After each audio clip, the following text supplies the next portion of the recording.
सत्साई भगत जी, आप जी कह रहे हैं कि यदि संत रामपाल जी महाराज जी स्वयं ही कबीर परमात्मा थे या हैं, तो 1997 के सत्संग में या अन्य सत्संगों में उन्होंने ये बात क्यों कही कि मुझे कबीर परमात्मा दिन के 10 बजे मार्च 1997 में आके मिले, कुछ समय के लिए मुझे आके मिले, मुझे दर्शन दिए और कुछ दिशा निर्देश दिए और अंतर ध्यान हो गए। अगर गुरुजी स्वयं ही कबीर परमेश्वर थे या हैं, तो फिर उन्हें कौन सा भगवान मिल गया और दूसरा कौन सा कबीर परमेश्वर आके उनको दर्शन दे गया? ये बात आप कह रहे हैं कि मुझे समझ में नहीं आई। भगत जी, यही सब बातें समझाने के लिए परमात्मा ने बार बार ये प्रार्थना की है सत्संगों के माध्यम से कि भाई सत्संग सुनते समय परमात्मा से प्रार्थना करनी चाहिए, एकाग्रचित होकर सत्संग सुनना चाहिए और सत्संग सुनने के बाद में अपने गुरुदेव के द्वारा सत्संगों में जो वचन कहे गए हैं उनके ऊपर चिंतन करना चाहिए। जब तक हम सुने गए सत्संगों पे चिंतन नहीं करेंगे तब तक हम उस सत्संगों के मर्म को, उनके रहस्यों को, उन संकेतों को हम समझ नहीं पाएंगे। गुरुजी खुद परमेश्वर हैं, औरों का मुझे नहीं पता, लेकिन मैं अपनी बात कर रहा हूँ। गुरुजी स्वयं ही कबीर परमेश्वर हैं, लेकिन वर्तमान में वो कबीर परमेश्वर एक भगत की भूमिका में भी है और भगत की भूमिका यदि परमेश्वर निभाएगा तो 101% पूरी तरह से निभाएगा, उसमें कोई त्रुटि नहीं छोड़ेगा। भगत की भूमिका में वो कभी भी अपने आप को परमेश्वर नहीं कहेंगे। ग्रीक साहिब से सतगुरु भय, सतगुरु से वैसाद, ये तीनों एक हैं, गति कछु अगम अगाध। ग्रीक साहिब से सतगुरु भय, सतगुरु से वै संत, धर धर वेख विशाल अंग खेल। तो 1997 में गुरुजी के द्वारा अपने आप को ये कहना कि मुझे कबीर परमेश्वर मिले, आप कह रहे हैं इसमें कितनी सच्चाई है? भगत जी, इसमें -0% भी सच्चाई नहीं है और ये बहुत बड़ा सच भी है। दोनों बात कैसे? भगत की भूमिका में तो परमेश्वर ने अपने आप को अलग रखते हुए कह दिया कि 1997 में मुझे कबीर परमात्मा मिले।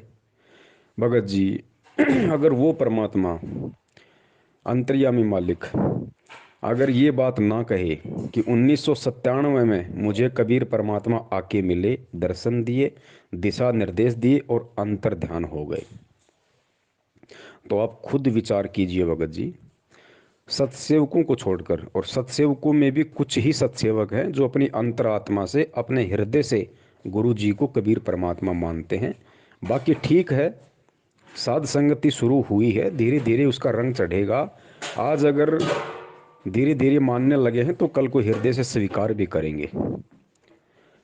अगर गुरुजी ये बात 1997 में अपने आप को छुपाते हुए ना कहते कि मुझे कबीर परमात्मा आके मिले, तो भगत जी विचार करो, मैनेजमेंट के पीछे लगी हुई 70% संगत जो आज भी उनका जन्मदिन मना रही है, आप ये तो मानते हो ना कि 1997 में तो भाई कबीर परमात्मा मिले और 1997 में गुरु जी की आत्मा को सतलोक भेज दिया और संत रामपाल जी के शरीर में या उनके शरीर का उपयोग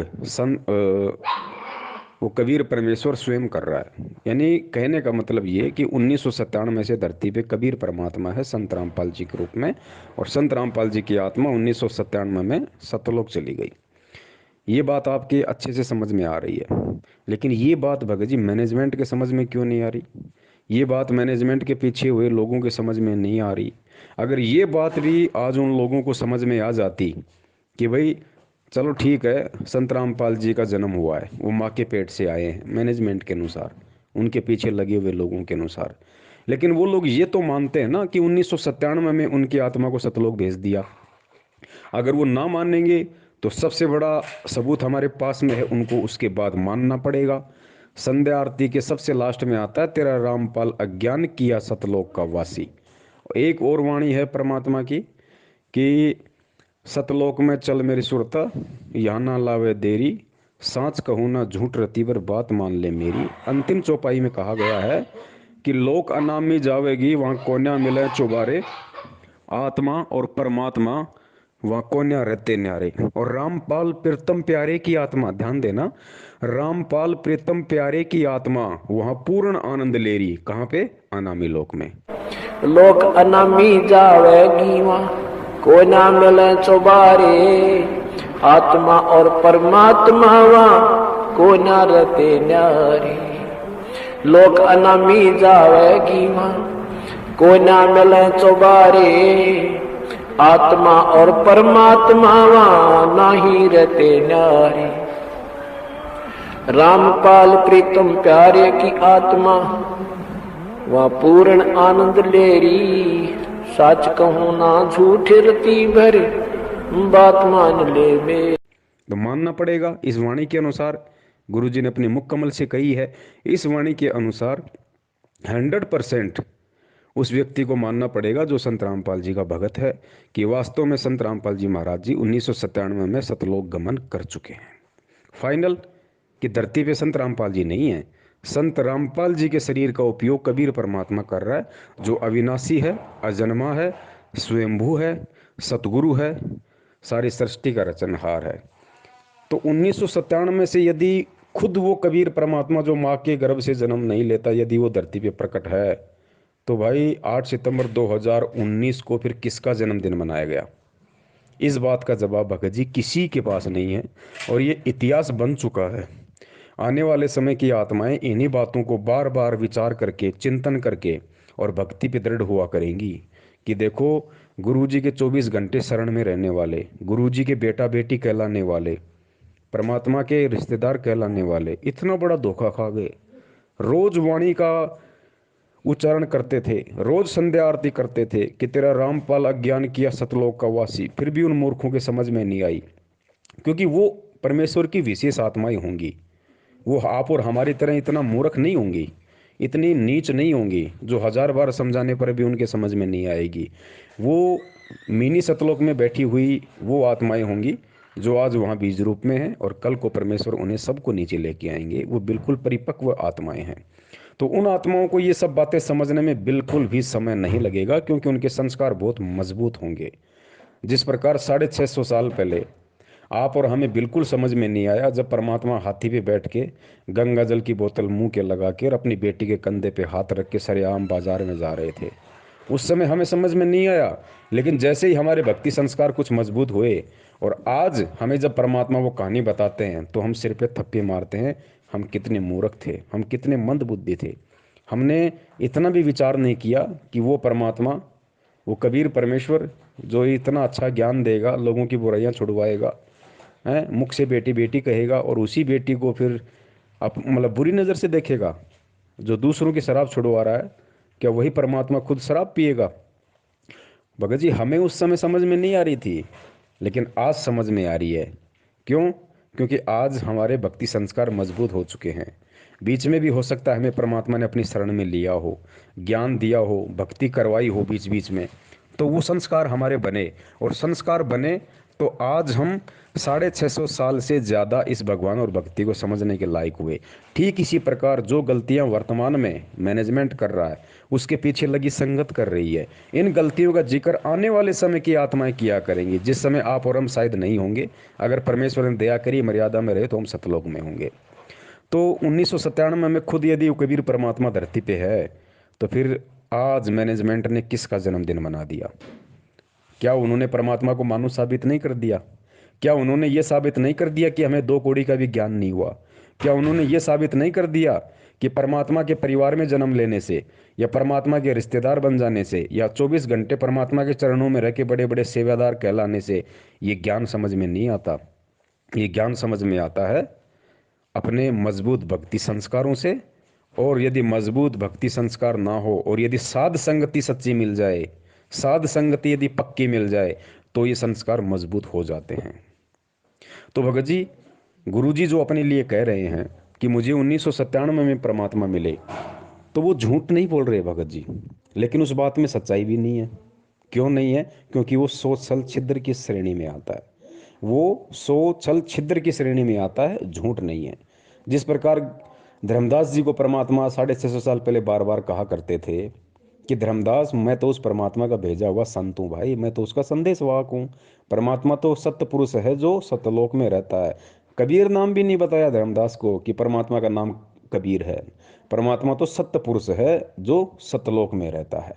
अगर ये कह देते कि परमात्मा का नाम तो कबीर है, तो कबीर रूप में तो परमात्मा खुद आए हुए थे कबीर नाम से, तो धर्मदास वैसे स्वीकार नहीं करता कि मुंह पे बोल रहा है, मेरे सामने खड़ा है, मेरे जैसे आडमास का है, और कहता है परमात्मा की देह नहीं होती, वो तेज पुंज का शरीर है, वो विदेह है, और खुद अपना नाम कबीर, और कह रहा है परमात्मा का नाम कबीर। धर्मदास जिंदगी में स्वीकार नहीं करता। विधेय इसलिए कहा इसको कि जैसे परमात्मा का भी शरीर था और धर्मदास का भी शरीर था, लेकिन परमात्मा विधेयी कहा करते, विलक्षण देही थी उनकी, साकार हैं, थे भी हैं भी, उस समय प्रकट थे, अब भी हैं। और इसी प्रकार इस मंत्र को विधेय मंत्र का, तो उसको समझाने के लिए परमात्मा ने सोच छल छिद्र करना पड़ा कि भाई धर्मदास, मैं तो उसका भेजा हुआ संदेश वाहक हूँ भाई। परमात्मा तो सत्य पुरुष है जो सतलोक में रहता है। तो झूठ थोड़ी बोल रहे थे भगत जी, परमात्मा उस प्यारी आत्मा को समझाने की कोशिश कर रहे थे। एक और उदाहरण आपको देता हूँ ठीक इसी प्रकार। गुरुदेव ने सत्संग में बताया था आदरणीय गरीबदास जी महाराज जी के विषय में, कि जब पंजाब का और राम राय, जिसको झुमकरा भी कहा जाता है, झुमकरा का अंग भी है सतग्रंथ साहिब में, तो पंजाब से चल के और राम राय जी उर्फ झुमकरा गरीबदास जी महाराज जी के दर्शन करने के लिए छुड़ानी आए। वो संत दर्शन को इतने ज़्यादा तड़प रहे थे, घर वालों से आके कहा कि भाई महाराज जी कहाँ हैं, दर्शन करने। घर वालों ने कहा जी कुछ पानी लो, जलपान लो, महाराज अभी आ जाते हैं। बोला नहीं जी, उनके दर्शन किए बिना मैं जलपान नहीं करूँगा। तो घर वालों ने कहा कि भाई महाराज जी खेतों की तरफ गए हुए हैं। बता दिया कि भाई इस तरफ खेत हैं, ऐसे ऐसे हैं, वहाँ महाराज जी मिलेंगे। तो उनको इतनी तड़प थी उनसे मिलने की, वो जो राम राय था वो सीधा खेतों की तरफ अकेला ही चल दिया। परमात्मा जानी जान थे, अंतर्यामी थे। अब उधर से आदरणीय गरीबदास जी महाराज जी चलते हुए आ रहे थे। अब झुमकरान ने तो साधु की जो पहचान थी अपने मन में, वो उस तरह की बैठा रखी थी कि भाई या तो बहुत बड़ी दाढ़ी वाला होगा, या बहुत बड़ी जटा होगी, भगवा वस्त्र होगा, या गले में 15-20 रुद्राक्ष की माला होंगी। उस हिसाब से वो परमात्मा का जो रूप था अपने मन में बसाए हुए था। तो परमेश्वर अंतर्यामी थे, उनको पता था कि ये मुझसे पूछेगा, और पूछते अगर मैंने कह दिया भाई मैं ही गरीबदास हूँ, तो भाई मैं तो बिल्कुल सीधा साधा, जैसे जाट हरियाणा में रहता है उस हिसाब से भाई धोती कुर्ता था बिल्कुल, ना कोई दाढ़ी, ना कोई किसी प्रकार की मूछ, ना कोई और कोई फालतू की कोई माला जनेऊ। तो ये आत्मा तुरंत यहाँ से वापस पंजाब के लिए निकल लेगी, इस आत्मा का मतलब आना व्यर्थ हो जाएगा।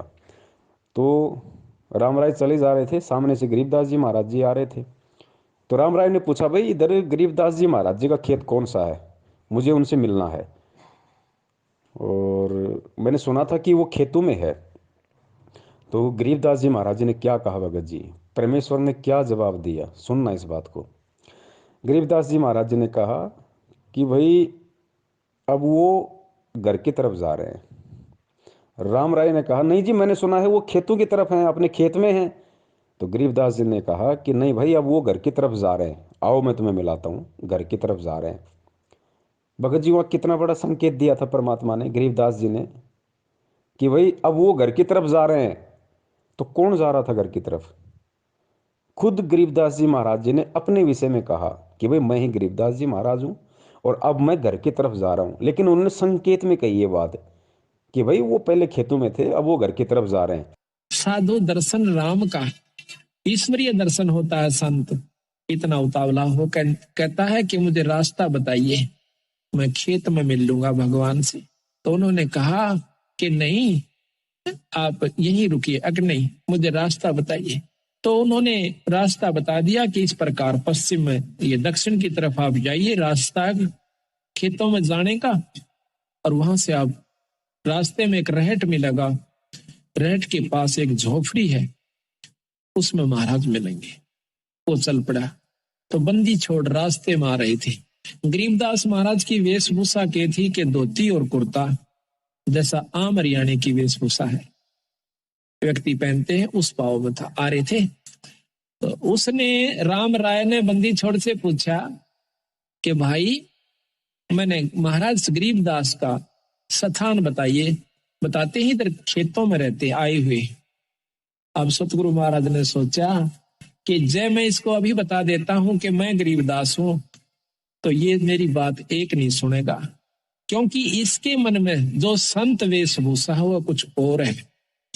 वो क्या सोच का आया था कि बहुत बड़े संत होंगे, सिर पर दाढ़ी बड़ी हुई होगी, लंबी जटा होगी, हाथ में कोई त्रिशूल होगा, कोई कपड़े होंगे तो गेरुआ होंगे, और नहीं होंगे तो तन पे एक लंगोटी होगी, एक कपड़ा छोटा सा होगा, और शरीर पर राख मसड़ रखी होगी।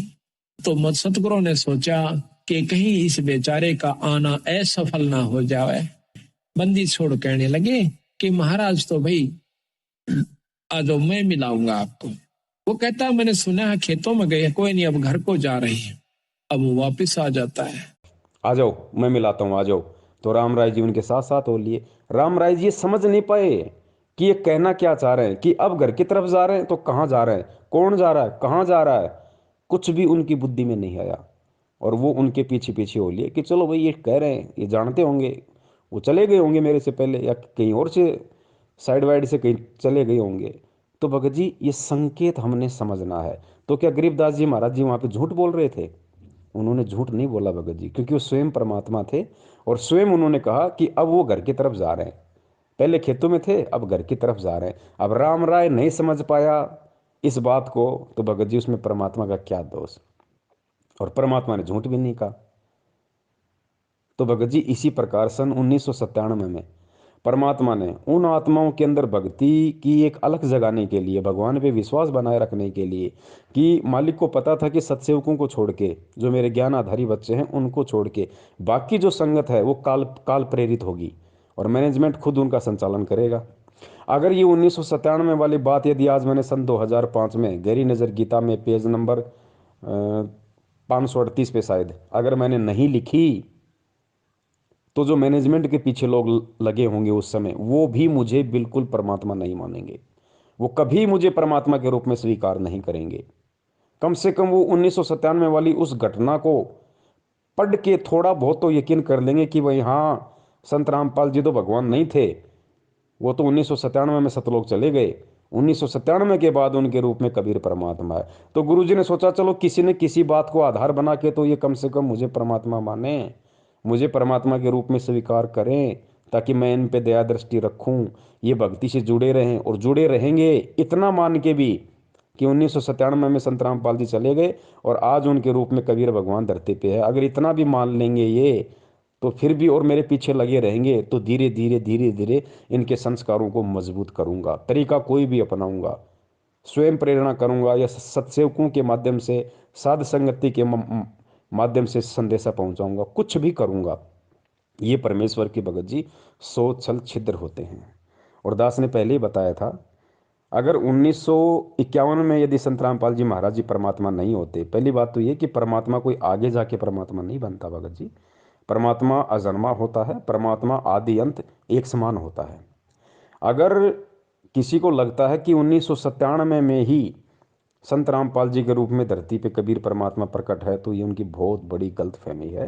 क्योंकि परमात्मा परमात्मा होता है और वो परमेश्वर 8 सितंबर 1951 से ही कबीर परमात्मा है।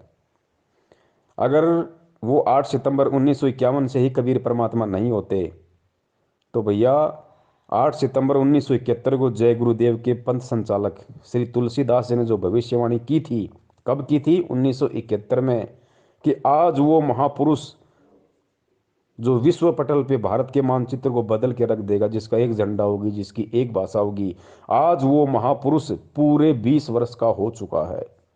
तो भाई यदि संत रामपाल जी महाराज जी का 1951 में जन्म हुआ था, माँ के पेट से आए थे, आप और हमारे जैसे सामान्य व्यक्ति थे, भगत थे, तो जय गुरुदेव ने किसको महापुरुष कहा? 1971 में ही जय गुरुदेव ने किसको महापुरुष कह दिया कि वो महापुरुष आज पूरे 20 वर्ष का हो चुका है? भगत जी इस बात पे विचार करो। और अगर गुरुजी वो महापुरुष ना होते, तो जय गुरुदेव की भविष्यवाणी का गुरुजी कभी भी समर्थन नहीं करते। गुरुजी केवल सत्य का समर्थन करते हैं, चाहे किसी की भविष्यवाणी क्यों ना हो। दूसरा पॉइंट, गुरुदेव ने कहा कि एक समय में पृथ्वी पे केवल एक ही संत होता है। इसलिए हमने उन नकली सतगुरुओं से बात नहीं बनेगी, एक समय में एक ही सतगुरु होता है। जैसे परमात्मा जब आए थे उन्होंने किसी को भी नाम देने का आदेश नहीं दिया था और स्वयं ही उपदेश दिया करते थे। 64 लाख शिष्य उनके हो गए थे, उन सब के स्वयं ही गुरु थे, स्वयं ही सतगुरु थे। और एक समय में एक ही संत होता पूरी पृथ्वी पे उस परमेश्वर का। वैसे तो ये अन्य उपासना बताने वालों की तो गिनती ही नहीं है। एक समय में पृथ्वी पे केवल एक ही संत होता है, दूसरा संत नहीं होता। तो बता दीजिए, आज संत रामपाल जी महाराज जी एक भगत की भूमिका में अपने दादा गुरुदेव जी के लिए क्या शब्द यूज करते हैं? मेरे पूज्य गुरुदेव।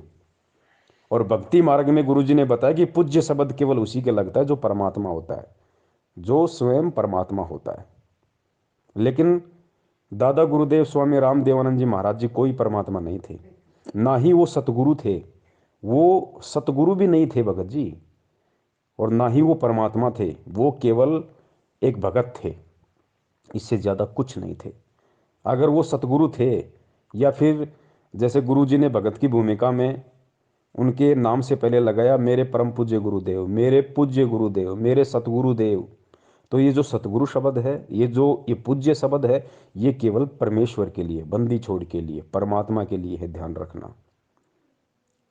तो भगत जी अगर वो पूज्य होते वास्तव में, अगर वो परमेश्वर होते दादा गुरुदेव, यदि दादा गुरुदेव वास्तव में सतगुरु होते, तो भगत जी 1994 में संत रामपाल जी महाराज जी सतगुरु नहीं बन सकते थे।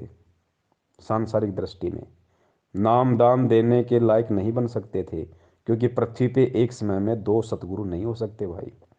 पृथ्वी में एक समय में एक ही सतगुरु होता है, ध्यान रखना। तीसरा पॉइंट बहुत अहम है और इसको हमने भगत जी समझना पड़ेगा। बगैर समझे हम इसकी गहराई में नहीं जा पाएंगे। ये जो सतनाम का जो मंत्र है 2 अक्षर का, जो शायद आपको मिला या नहीं मिला मुझे नहीं पता, लेकिन सबको पता है कि सतनाम में 2 मंत्र कौन से हैं। ये 2 मंत्र देने का अधिकारी इस पूरी सृष्टि में सतनाम मंत्र देने का अधिकारी गुरु बनकर, सतगुरु बनकर यदि कोई दे सकता है तो केवल बंदी छोड़ कबीर साहब दे सकता है, और कोई भी व्यक्ति सतनाम का मंत्र किसी को नहीं दे सकता, और ना ही ये प्रथम नाम जो है, 5 नाम, ये कोई दे सकता भगत जी, कोई नहीं दे सकता। ये केवल परमेश्वर कबीर साहिब ही दे सकते हैं, इनके अलावा कोई नहीं देगा। कबीर जी ने ये नाम 650 साल पहले दिए। उसके बाद बता दो भगत जी किस महापुरुष ने ये सतनाम को दान किया? किसी ने दान नहीं किया, आज तक रिकॉर्ड है, क्योंकि उनके अलावा कोई दूसरा कर ही नहीं सकता। 650 साल पहले वो स्वयं आए थे, तो उन्होंने लोगों को सतनाम दिया, कुछ विशेष आत्माओं को सतनाम दिया, और रिकॉर्ड करवा दिया धर्मदास जी के माध्यम से, क्योंकि धर्मदास जी को परमेश्वर ने सतनाम दिया था। तो धर्मदास जी के माध्यम से परमात्मा ने कबीर सागर में भी रिकॉर्ड करवा दिया पूरा, वो 2 शब्द भी लिखवा दिए, ताकि कल को झूठे ना हो जाएं कि सतनाम में ये मंत्र नहीं है। तो कबीर परमात्मा ने 650 साल पहले सतनाम दिया। उसके 200-250 साल बाद वही कबीर परमात्मा गरीबदास जी महाराज जी के रूप में आए। लेकिन 250 साल पहले जब गरीबदास जी महाराज जी यहाँ आए, तो उनका मकसद किसी को सतनाम देना नहीं था, उनका मकसद किसी का मोक्ष करना नहीं था, उनका मकसद किसी को प्रथम नाम देने का नहीं था, और उन्होंने ना किसी को सतनाम दिया, ना किसी को प्रथम नाम दिया। ये 7 मंत्र जो आज हमें मिले हुए, किसी को नहीं दिया गरीबदास जी महाराज जी ने। जितने भी उनके शिष्य बने, जितने भी उनके भगत बने, सबको उन्होंने भिन्न भिन्न नाम दिए। किसी को हरे राम, किसी को ओम नमो भागवते वासुदेवाय, किसी को ओम नमः शिवाय, क्योंकि उनका मकसद उस समय किसी का मोक्ष करना नहीं था। गरीबदास जी महाराज जी के रूप में कबीर परमात्मा जब आए थे, उनका केवल एक टारगेट था, और परमात्मा जिस विशेष काम के लिए आते केवल उसी को पूरा करके जाते हैं।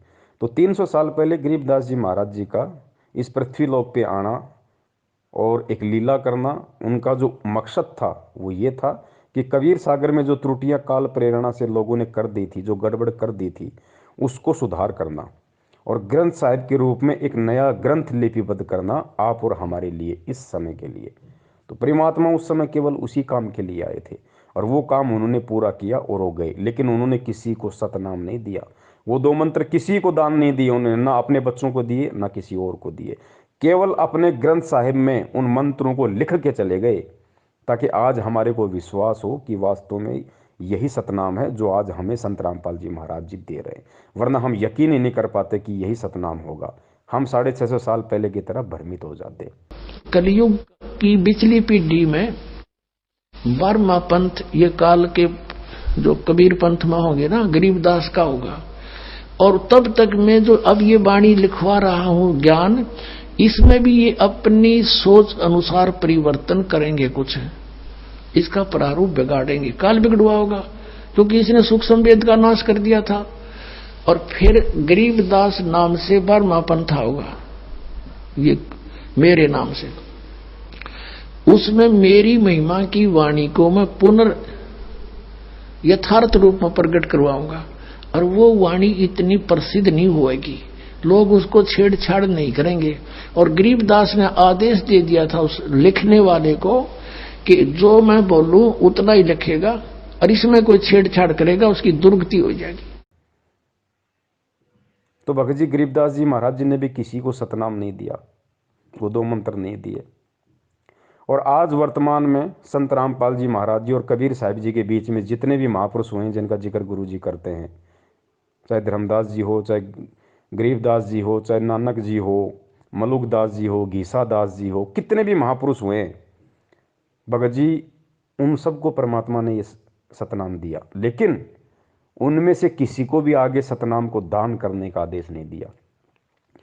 आदरणीय नानक जी भी, क्योंकि नानक जी तो नाम दे ही नहीं सकते थे, लेकिन जब बेई नदी से परमात्मा उनको सतलोक ले गए तो भाई पुनकर्मी आत्मा थी परमात्मा की, मालिक ने उसी समय उनको सतलोक में बैठा दिया था। उसके बाद में जब वापस वो आए तो नानक जी नहीं थे, कालूराम मेहता का बेटा नहीं था भगत जी, स्वयं कबीर परमात्मा नानक जी के रूप में धरती पे मौजूद है।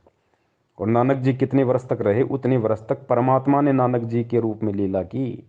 नानक जी के वो शरीर, वो चोला धारण किया परमात्मा ने, नानक जी वाला, और पूरे समय उन्होंने लीला की। और नानक जी के रूप में भी वो कबीर परमात्मा वाहे गुरु ही नाम देता रहा, लेकिन सतनाम किसी को नहीं दिया। लेकिन आज हमें विश्वास हो कि वास्तव में यही सतनाम है, नानक जी के माध्यम, मतलब नानक जी के रूप में उन्होंने गुरु ग्रंथ साहिब में वो मंत्र लिख दिए, ताकि हमें आज हमें विश्वास हो। अब बहुत सारे भाई कहते हैं भाई ये कैसे हो सकता, नानक जी के रूप में कबीर परमात्मा, ये तो नहीं हो सकता, हमने गुरु जी के मुख से सुना ही नहीं। अरे गुरु जी नहीं बताएंगे भाई, गुरु जी ने जो बताना था वो सब कुछ खोल के बता दिया। अब गुरु जी के सत्संगों का निष्कर्ष आपने निकालना पड़ेगा। गुरु जी ने कई बार आपने सुना होगा कि नानक जी बाला और मर्दाने को श्रीलंका ले गए घुमाने के लिए अपनी सिद्धि शक्ति से। फिर जैसे सिद्धि शक्ति का जिक्र आया तो गुरु जी ने क्या कहा कि भाई देखो, जो सतलोक में जाता है ना, जिसको परमात्मा सतलोक में लेके जाते हैं जिस आत्मा को, और सतलोक तो सिद्धियों का भंडार है, और जब वो आत्मा यहाँ आती है तो कुछ सिद्धियाँ ऑटोमेटिक उस आत्मा से चिपक जाती हैं। तो उन्हीं सिद्धियों के कारण नानक जी ने उनको अंतर ध्यान किया, इतनी लीलाएं की अपने सारे जीवन में, क्योंकि वो सिद्धियाँ उनके चिपक के आ गई थी। ठीक है, ये हमें गुरुजी बताते हैं, आपको भी अच्छे से पता है। और उन्हीं सिद्धियों के बलबूते पे उन्होंने अपनी सारी लीलाएं की, चमत्कार किए। तो भगत जी यहाँ पे हमने निष्कर्ष निकालना पड़ेगा गुरु जी के सत्संग का, समझना पड़ेगा परमात्मा के उस संकेत को।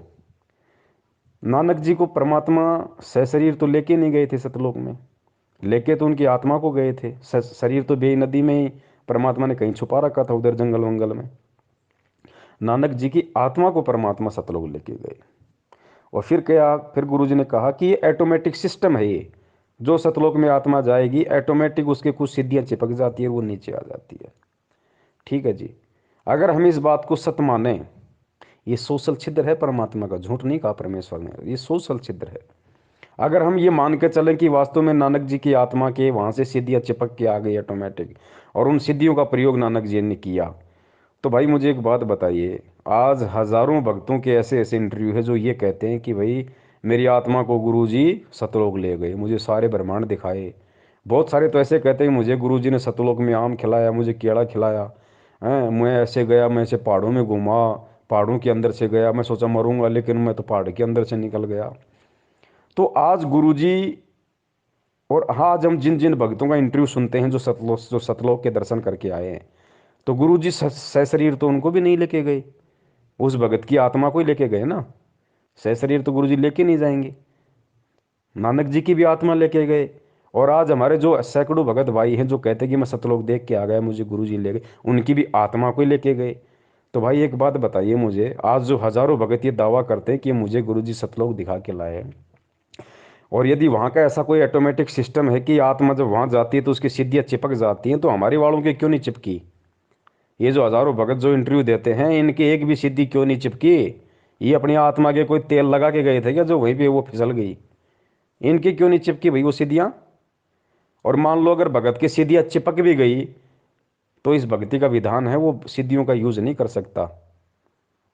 सिद्ध महल में सिद्ध चौबीसा, हंस भी छोड़े विश्व बीसा। ये गुरु जी की वाणी है, बार बार परमात्मा बताते हैं कि इस भक्ति के करने से तुम्हारे अंदर 24 सिद्धि आ जाएंगी, लेकिन भगत ने उसका प्रयोग नहीं करना। सिद्ध महल में सिद्ध चौबीसा, हंस भी छोड़े विश्व बीसा। जो हंस होगा, भगत होगा, वो 24 की 24 को भी छोड़ देगा, फैल कर देगा साइड में, नहीं सिद्धियाँ नहीं मुझे यूज करनी। तो भगत जी हमने यहाँ समझना पड़ेगा, अगर नानक जी की आत्मा की सिद्धि चिपक के आ गई थी तो आज हमारे वालों की चिपक के क्यों नहीं आ रही? तो इससे जाहिर है कि कबीर परमात्मा स्वयं नानक जी के रूप में थे। और आत्मा अगर इतने चमत्कार करेगी तो परमात्मा आज हमारे को ये नियम नहीं बता सकते कि बच्चों तुमने सिद्धि का प्रयोग नहीं करना, वरना उंगली उठ जाएगी भक्ति में कि फिर नानक जी ने क्यों किए। नानक जी भी तो भगत थे, कोई भगवान थोड़ी थे। फिर नानक जी भी तो यही भक्ति कर रहे थे, यही मंत्र जाप कर रहे थे, यही भगवान मिला था, फिर नानक जी ने सिद्धियों का प्रयोग क्यों किया? भगत जी आज बहुत बड़ा सवाल खड़ा हो जाता भगत समाज के सामने, गुरु जी दोगले साबित हो जाते। लेकिन भाई वो स्वयं कबीर परमात्मा नानक जी के रूप में सारा खेल खेल रहे थे। इस बात को जगत थोड़ी समझेगा, इस बात को हम भक्तों ने समझना पड़ेगा, क्योंकि आज परमात्मा हमें यही सब कुछ समझाने के लिए आए। तो भगत जी इसलिए दास निवेदन करता है, जिस प्रकार अब बताओ उस समय 500 साल पहले जब परमात्मा के समकालीन थे नानक जी, उस समय किसने यकीन किया कि नानक जी, बताओ, स्वयं वो परमात्मा है? किसी ने यकीन नहीं किया भगत जी, क्योंकि वो उसी तरीके से अपना खेल खेल रहे थे, उसी तरीके से अपनी लीला कर रहे थे परमात्मा। क्योंकि कुछ सिद्धियां नानक जी के अंदर पहले से भी थी, कुछ पूर्व भक्ति की उसके ऐसे संस्कार थे जिस वजह से वो बेई नदी में वो उन्होंने डुबकी मारी, क्योंकि वो मछली बन जाना जानते थे, वो मछली बनना जानते थे। इसलिए उन्होंने कहा था कबीर जी को कि मैं तब विश्वास करूंगा जब मैं डुबकी लगाऊंगा और आप मेरे को पकड़ के दिखा देना। तो नानक जी में परमात्मा के मिलने से पहले भी सिद्धियां थी, लेकिन परमात्मा से मिलने के बाद, परमात्मा से दीक्षा लेने के बाद, चाहे सिद्धियां हो या ना हो, भगत सिद्धियों का प्रयोग नहीं कर सकता। तो नानक जी को परमेश्वर ने सतलोक भेज दिया था, उसके बाद खुद उनके शरीर में थे भगत जी। अब ये समय भगत जी, अब आप सोचिए बड़े भाई, जब स्वयं कबीर परमात्मा ने 650 साल पहले मंत्र दिए और आज खुद वो परमात्मा मंत्र दे रहा है सतनाम का, तो भगत जी परमात्मा ने जब आज से पहले, और ये चारों युगों का इतिहास उठा के देख लो भगत जी, परमात्मा ने स्वयं ही, चाहे वो किसी संत के रूप में आए हो या चाहे स्वयं आए हो भगत जी, परमात्मा ने स्वयं ही ये मंत्र लोगों को दान किए हैं। दूसरा कोई मंत्र दान नहीं कर सकता, कोई नहीं कर सकता। जैसे परमात्मा जब आए थे उन्होंने किसी को भी नाम देने का आदेश नहीं दिया था और स्वयं ही उपदेश दिया करते थे। 64 लाख शिष्य उनके हो गए थे, उन सब के स्वयं ही गुरु थे, स्वयं ही सतगुरु थे। और एक समय में एक ही संत होता पूरी पृथ्वी पे उस परमेश्वर का। वैसे तो ये अन्य उपासना बताने वालों की तो गिनती ही नहीं है। अब कोई कहेगा भाई मीराबाई को कैसे रविदास जी से मंत्र दान करवा दिए, तो इस बात को भी हमने गुरु जी के ज्ञान को आधार बना के समझना पड़ेगा। मीराबाई को रविदास जी ने नाम दीक्षा नहीं दी थी। आपने गुरु जी के मुख से भी सुना होगा कि भाई मीराबाई से नाम लिया, कबीर जी ने कहा कि जा भाई रविदास जी से नाम ले ले, तो मीराबाई जाके रविदास जी से नाम ले आई। लेकिन यहाँ गुरु जी जो बात हमें समझाना चाह रहे हैं पुण्यात्माओं, परमात्मा एक सांसारिक दृष्टि से सत्संग करेंगे, वरना दुनिया विरोध खड़ा कर देगी। क्योंकि रविदास जी की हिस्ट्री में लिख दिया गया कि मीरा को नाम रविदास जी ने दिया, और हकीकत भी है। क्योंकि मीरा ने रविदास जी से नाम लिया था। लेकिन जिस समय मीरा ने रविदास से नाम लिया था उस समय रविदास के रूप में कौन बैठा था? वो कबीर परमात्मा बैठा था, क्योंकि मीरा को सतनाम मिला था भाई। मीरा को प्रथम नाम ओरिजिनल मिला था, जो आप और हमारे को मिला है। भले ही आगे पीछे के 2 मंत्र ना मिले हों प्रथम नाम के, लेकिन बीच के 5 नाम और सतनाम मीरा को मिले थे। तो ये कौन दे सकता है ये नाम? ये रविदास नहीं दे सकता था, वो भगत था। कबीर परमात्मा ने वो नाम दिए भाई, कबीर परमात्मा ने। रविदास जी को तो मालूम भी नहीं मैंने कब मीरा को नाम दे दिया, कब क्या लीला हो गई। ठीक इसी प्रकार जिस प्रकार पांडवों का यज्ञ सफल करने के लिए परमात्मा ने अपने भगत सुपथ सुदर्शन में प्रेरणा करके और 15 दिन के टूर पे भेज दिया, और स्वयं झोपड़ी में सुपथ सुदर्शन जी का रूप बना के परमात्मा बैठ गया और जाके पांडवों की यज्ञ सफल कर दी। और सुपथ सुदर्शन को आजीवन नहीं पता चला कि मेरे रूप में परमात्मा पांडवों का यज्ञ सफल करके आ गए। अब दुनिया क्या समझ रही है कि सुपथ सुदर्शन ने, उस वाल्मीकि ने, उस भगत ने पांडवों का यज्ञ सफल किया, पांडवों का यज्ञ बजाया। लेकिन सत्संग क्या कह रहे हैं, तत्व ज्ञान क्या कह रहा है, ज्ञान आधार क्या कह रहा है कि सुपथ सुदर्शन नाम के उस भगत ने नहीं, उसके रूप में स्वयं कबीर परमात्मा ने पांडवों का यज्ञ बजाया। तो ठीक इसी प्रकार मीरा को नाम दीक्षा स्वयं कबीर परमात्मा ने रविदास जी का रूप बना के दी थी। वो जो जितनी भी लीलाएं की परमेश्वर ने, घटोती में गंगा भी जो निकली थी कि ये ले जा भाई, ये गंगा माई में डाल देना मेरे नाम का, वो भी उस समय कबीर परमात्मा ही ने ही रविदास जी का रूप बना के उस पंडित को दिया था। वो 700 ब्राह्मणों का जो जनेऊ परमात्मा ने रविदास जी के रूप में तोड़ा, वो रविदास ने नहीं तोड़ा, स्वयं कबीर परमेश्वर ने। उनको तो पता भी नहीं परमात्मा कब क्या खेल खेल रहा है, वो तो अपना नॉर्मल सा जीवन जी रहा था। तो भगत जी हमने इन बातों को समझना पड़ेगा।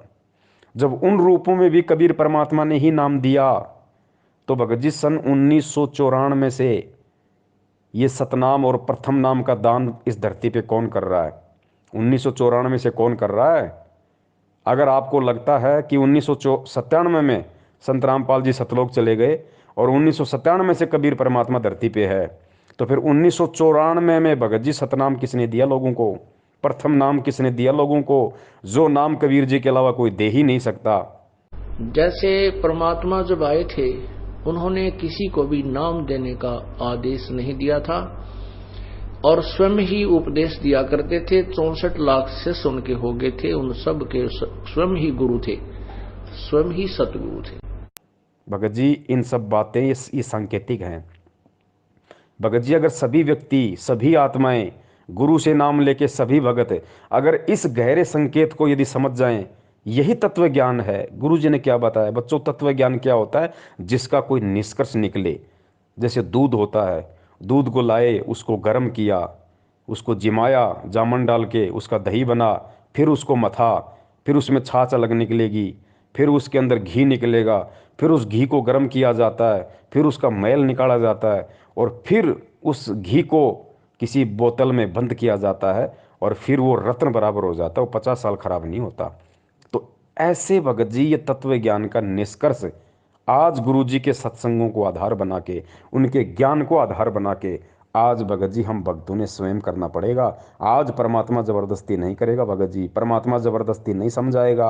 अब ये सार भगत जी हम भक्तों ने निकालना पड़ेगा। यही तत्व ज्ञान है, इसीलिए परमात्मा ने बिजली पीढ़ी का समय चुना और इसीलिए परमात्मा ने आज हमारे को अक्षर ज्ञान करवाया, ये शिक्षा दी, इसीलिए दिए भगत जी। आज भी परमात्मा चोटी पकड़ के खाना नहीं खिलाएगा, मालिक ने खाना सामने रख दिया, खाना हमने पड़ेगा कि क्या हमारे लिए उचित है, क्या हमारे लिए अनुचित है। अपने आत्माओं, दास का उद्देश्य ये केवल राम कथा सुनाना नहीं है, आपको विद्वान बनाना है ताकि आप मार ना खा जाओ, भविष्य में फिर काम ना बिगड़ जाए। और बहुत आसान तरीके से आपको समझाया जा सकता है। 1 बार 2 बार 100 बार बताऊंगा, अपने आप हृदय समा जाएगी आपके। इस झूठ को हमने लाखों बार सुन लिया तो सच्ची होगी, सत्य को भी सैकड़ों बार सुनोगे अपने आप। सत्य तो है ही सत्य, या तो ऐसा जगह बना देगी फिर कोई टच से मस नहीं कर सकता। तो आज हर स्थिति में भगत जी परमेश्वर को दोष नहीं दिया जा सकता। जो लोग कहते हैं ना कि पवन गुरुद्रोही, फलाने गुरुद्रोही, मैनेजमेंट गलत या सत्सेवक सही, ठीक इसी प्रकार ये निर्णय संगत ने स्वयं करना पड़ेगा। इस ज्ञान को आधार बना के गुरु जी के भरोसे बैठोगे, मूर्खता में रहोगे। जिस प्रकार परमात्मा ये गहरे गहरे संकेत नहीं बता रहे, ये कह के छोड़ दिया कि 1997 में मेरे को कबीर परमात्मा मिले, लेकिन निष्कर्ष निकालने वालों ने, गोताखोरों ने गोता मार के वो हीरे मोती समुद्र के नीचे से उठा के ले आए। उन लोगों ने ज्ञान आधार से और निष्कर्ष निकाल लिया कि 1997 में परमात्मा धरती पे आया, या 8 सितंबर 1951 को ही परमात्मा धरती पे आ गया था।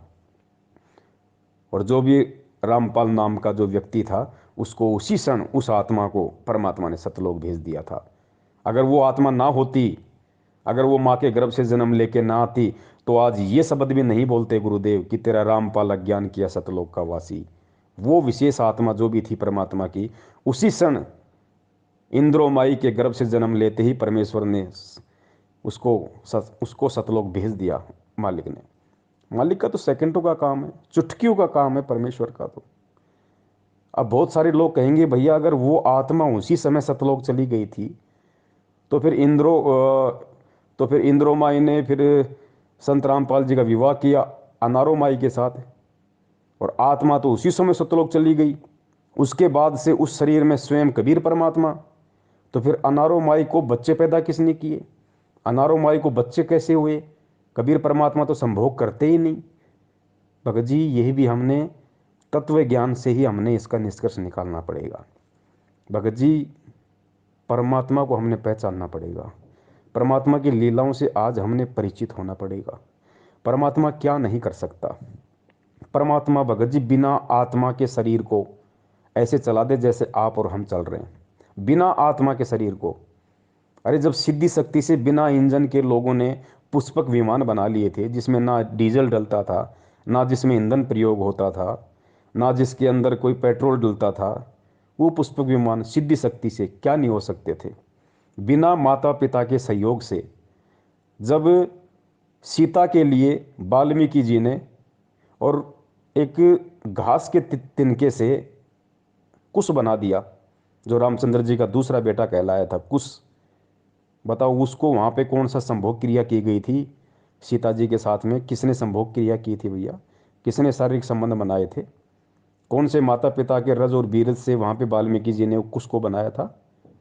अरे गोरखनाथ जी का जन्म गोबर में हुआ, कौन से माता पिता के सहयोग से हुआ भैया? भगत जी, परमात्मा कुछ भी कर सकता है, लोगों को कुछ नहीं लगेगा, दिखाई नहीं देगा क्या हो गया क्या नहीं हो गया। उनको तो ऐसा लगेगा जैसे बस आपस में सब कुछ चल रहा है नॉर्मली। परमात्मा क्या नहीं कर सकता। अरे आटा पीसने की चक्की है, सबको पता है, या तो हाथ से चलाओगे तब चलेगी, या जैसे वो पवन चक्की आती है भाई, वो बड़े बड़े पंख होते हैं, फिर हवा का वेग होता है, वो घूमता है, फिर नीचे उसके कोई सिस्टम लगता है, तब वो चक्की पीसेगी, तब या तो उससे लाइट बनेगी या उससे आटा पीसेगा। या आजकल जैसे मोटर आ गई, आप जब तक मोटर नहीं लगाओगे, लाइट नहीं लगाओगे, तब तक वो चक्की नहीं चलेगी, आटा नहीं पीसेगा। ये बिल्कुल सर्वदा सत्य है। लेकिन इब्राहिम सुल्तान ने जब 300 साधुओं को जेल में डाल दिया, और उस समय परमात्मा भी जेल में चले गए, और परमात्मा ने अपनी शक्ति से बस छड़ी को यूँ घुमाया था, बस दूर खड़ा होके 300 चक्कियाँ अपने आप चलने लग गई, और वो सैनिक उसके अंदर गेहूँ डाल रहे हैं, कणक डाल रहे हैं, आटा पिस रहा है। बताइए भाई साहब, कौन सी मोटर लग गई थी? कौन अपने हाथ से चक्की घुमा रहा था? कौन सा वहाँ पे टरबाइन लगा हुआ था जो पवन चक्कियाँ चल रही थी? उधर से परमात्मा वहां पहुंच गए जेल में, जहां उसके बच्चे 360 चक्की पीस रहे थे। अब वहां जाकर के उन पहरेदारों से कहा, पुलिस वालों से, कि भाई मेरी भी सजा कर दी तुम्हारे राजा ने। वो बोले तू अच्छा भला आदमी, आप पे आ गया? कहाँ पे आ गया? मैं तो भाई राजा तो डर लग गया। बोला ठीक है बैठ अंदर। वो बैठा दिया और कहा ये चक्की पकड़। तो परमात्मा खड़े हो गए, कहने लगे भाई देखो, एक काम करेंगे हम, चाहे तो चक्की चलवा लो और चाहे इसमें तुम कणक डालो, एक काम तुम करोगे, काम करेंगे। और सबको कह दिया बंद कर दो भाई। अब सैनिकान सोचे अच्छा क्रांतिकारी है, इसने सट्राई करवा दी। कहने लगे बात उन्हें सोची, पुलिस वाला ने सोची कि लाइन नसीब दे कराएंगे आज। पहले 2 घंटे 4 घंटे चक्की चलवाते थे, सारा दिन चलवाएंगे। कहा कि हम कनक डालेंगे और तुम चक्की चलाओ। परमात्मा बोले ठीक है, पोजीशन पकड़ो, आप आओ सारे, तैयार हो जाओ, कणक ले गए। एक अच्छा हो गए तैयार। परमात्मा एक सोटी ले रहे थे, डंडी सी, अपनी चाकी के उस डंडे का लगा दी, चल बच्चा पीस देन काटा। तो वो सारी चक्की 360 की 360 खखा उठा दिया, जैसे बिजली वाली चल रहे हैं। अब उन सभी से कहा कि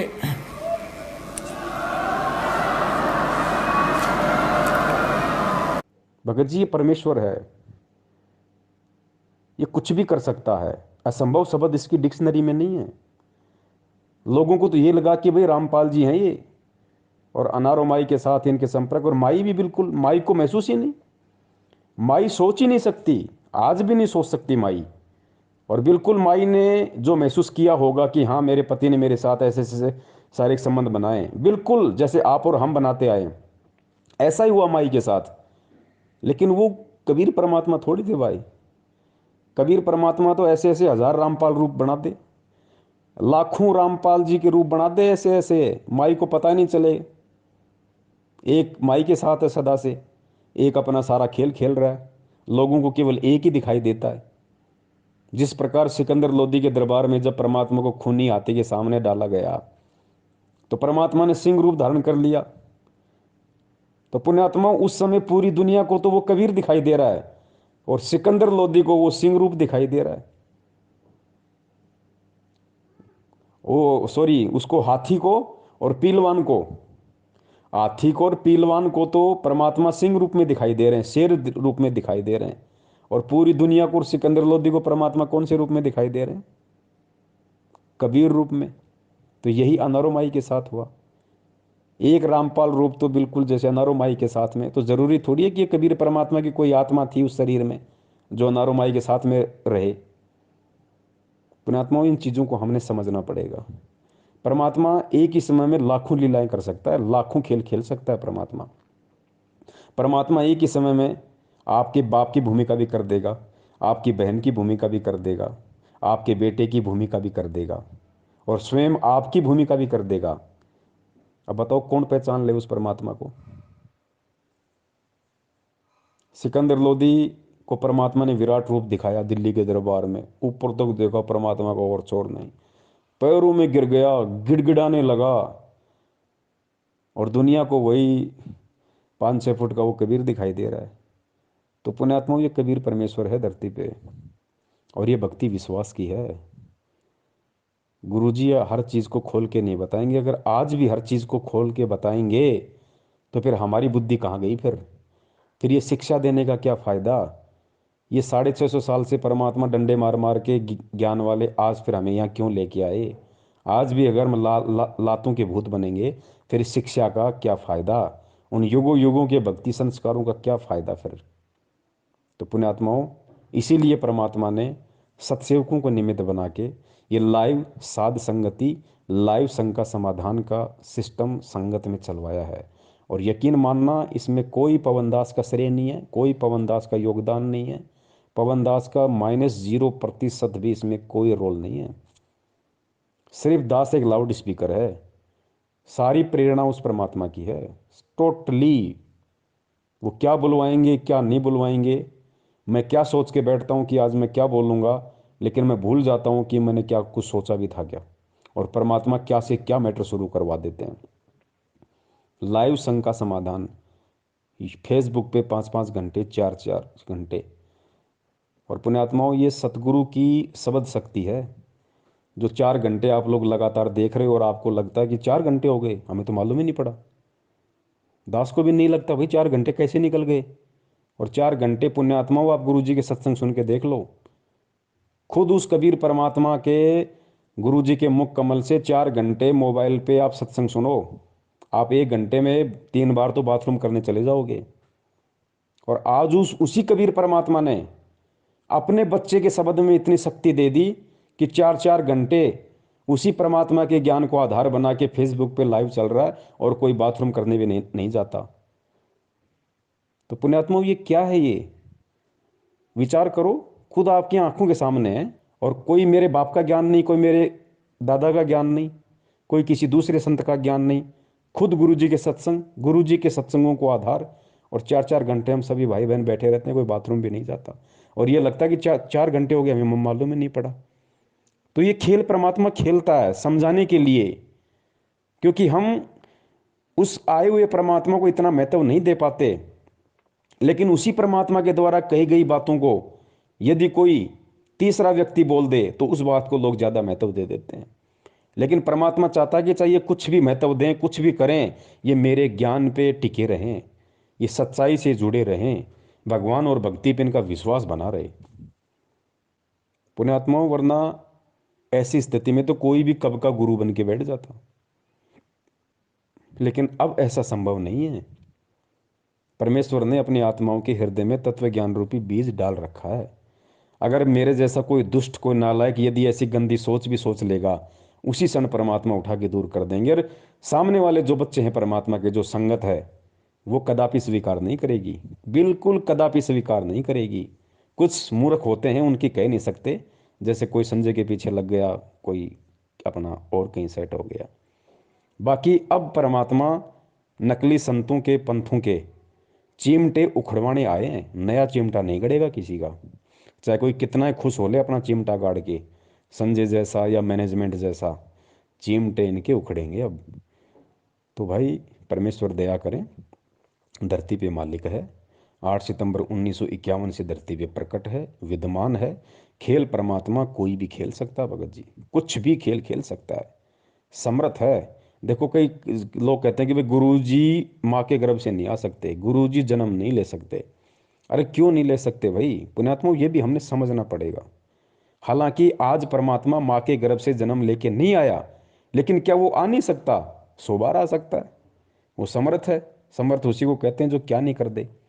लेकिन वो परमात्मा के जो गुण है, उन गुणों में लिखा हुआ कि परमात्मा कभी माँ के गर्भ से जन्म नहीं लेता, तो वो परमात्मा जन्म लेगा नहीं। बाकी कोई ये कहे कि ले नहीं सकता, वो गलत हो जाएगा। परमात्मा तो कुछ भी कर सकता है, लेकिन वो लेगा नहीं। अब आज हमें यकीन क्यों नहीं हो रहा? क्योंकि हमने हर बार यही सुना है कि परमात्मा तो सशरीर आते हैं, परमात्मा तो सशरीर जाते हैं।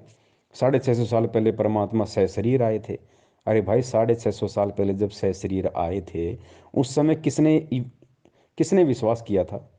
एक ने भी विश्वास किया हो तो बता दो। रामानंद जी को भी विश्वास नहीं हुआ, जिनको गुरुदेव ने, कबीर परमेश्वर ने अपना मुंह बोला गुरु बना रखा था। अगर उनको ये विश्वास हो जाता कि परमात्मा माँ के गर्भ से नहीं आया और परमात्मा प्रकट हुआ है पुण्यात्माओं, वो उसी समय पार हो जाता, आज तक धक्के नहीं खाता। लेकिन विश्वास नहीं हुआ, और 64 लाख में उसकी गिनती आती है, फेल हो गया। थोड़ा बहुत ज्ञान सर्वानंद ने स्वीकार किया था, वो भी गुरु जी कहते हैं फेल हो गया। अंत में वो भी ढीले और छोड़ गए परमात्मा को, वो भी फेल हो गए दोनों। अब उस समय परमात्मा सशरीर आए थे तो भाई वो एक अलग मैटर था। क्या मैटर था? परमात्मा हर बार सशरीर नहीं आते। सशरीर कौन सा? जिस प्रकार काशी में आए थे एक शिशु रूप बना के। हर बार परमात्मा वो लीला नहीं करते। वो लीला केवल परमात्मा ने हर युग में एक बार करनी पड़ती है, केवल एक बार। उसके बाद परमात्मा सशरीर प्रकट होते हैं, लेकिन शिशु रूप में प्रकट नहीं होते, फिर वो संत रूप में प्रकट होते हैं फिर। और वो लीला परमात्मा ने चारों युगों में सशरीर कमल के फूल पे बच्चे के रूप में प्रकट होना पड़ता है, केवल एक मकसद से, और कोई मकसद नहीं है। नहीं तो परमात्मा को कोई जरूरत नहीं है शिशु रूप धारण करके प्रकट होने की, कोई जरूरत नहीं है। सीधा परमात्मा संत रूप में कहीं भी प्रकट हो जाएगा, अपना ज्ञान देगा। लेकिन वो क्यों प्रकट होते हैं शिशु रूप में? और क्यों फिर हम मंद बुद्धि यही मान लेते हैं कि परमात्मा तो वही है जो शिशु रूप में प्रकट हो? ये भ्रम निवारण करने के लिए मालिक ने अपने सत्संगों में बताया। क्या बताया गुरुदेव ने? कि चारों युगों में केवल एक एक बार परमात्मा को शिशु रूप में किसी भी तालाब में विकसित कमल के फूल पे प्रकट होने की लीला इसलिए करनी पड़ती है क्योंकि परमात्मा के इस प्रकार से प्रकट होने की रचना वेदों में लिखी हुई है कि परमात्मा कमल के फूल पे शिशु रूप में प्रकट होता है। अगर परमात्मा वेदों में लिखी गई उस बात अनुसार यदि एक युग में एक बार ऐसी प्रकट होने की लीला ना करे तो खुद उस परमात्मा के वेद झूठे साबित हो जाते हैं। इसलिए अपने द्वारा वेदों में लिखी गई उन बातों को सत्य साबित करने के लिए परमात्मा ने शिशु रूप में प्रकट होना होता है, अन्यथा परमात्मा को कोई आवश्यकता नहीं बच्चे के रूप में कमल के फूल पे प्रकट होने की, कोई जरूरत नहीं उस परमात्मा को। तो पुण्यात्माओं, हमने हमारे मन में वहम को निकाल देना है कि असल में कबीर परमात्मा तो वही होता है जो शिशु रूप में प्रकट होता है, जो सशरीर ऊपर से आता हुआ किसी को दिखाई दे, वही भगवान होता, नहीं तो और भगवान हो ही नहीं सकता। तो इसका भ्रम निवारण गुरु जी ने इसलिए किया कि वो खाली वेदों में लिखी हुई इस बात को सत्य साबित करने के लिए परमात्मा ने ऐसा करना पड़ता है, और कोई रीजन नहीं है। बाकी तो परमात्मा जब चाहे जैसे चाहे कहीं भी प्रकट हो जाता है। जैसे 8 सितंबर 1951 को इस तरीके से आज प्रकट हुए, और ठीक इसी तरीके से आज से 250 350 साल पहले गरीबदास जी महाराज जी के रूप में प्रकट हुए। गरीबदास जी महाराज जी तो इसी तरीके से जाट जाट परिवार में आए थे।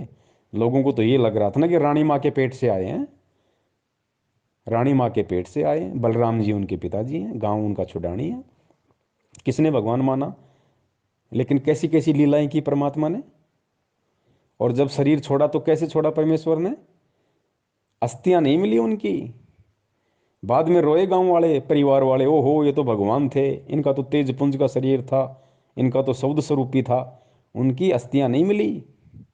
और परमेश्वर वहां से और फिर सहारनपुर में जाके प्रकट हो गए उसी रूप में जिस शरीर को लोगों ने 5 तत्वों का मान के उसको जला दिया था, अग्नि को सवा कर दिया था, जिसका नामो निशान मिटा दिया था।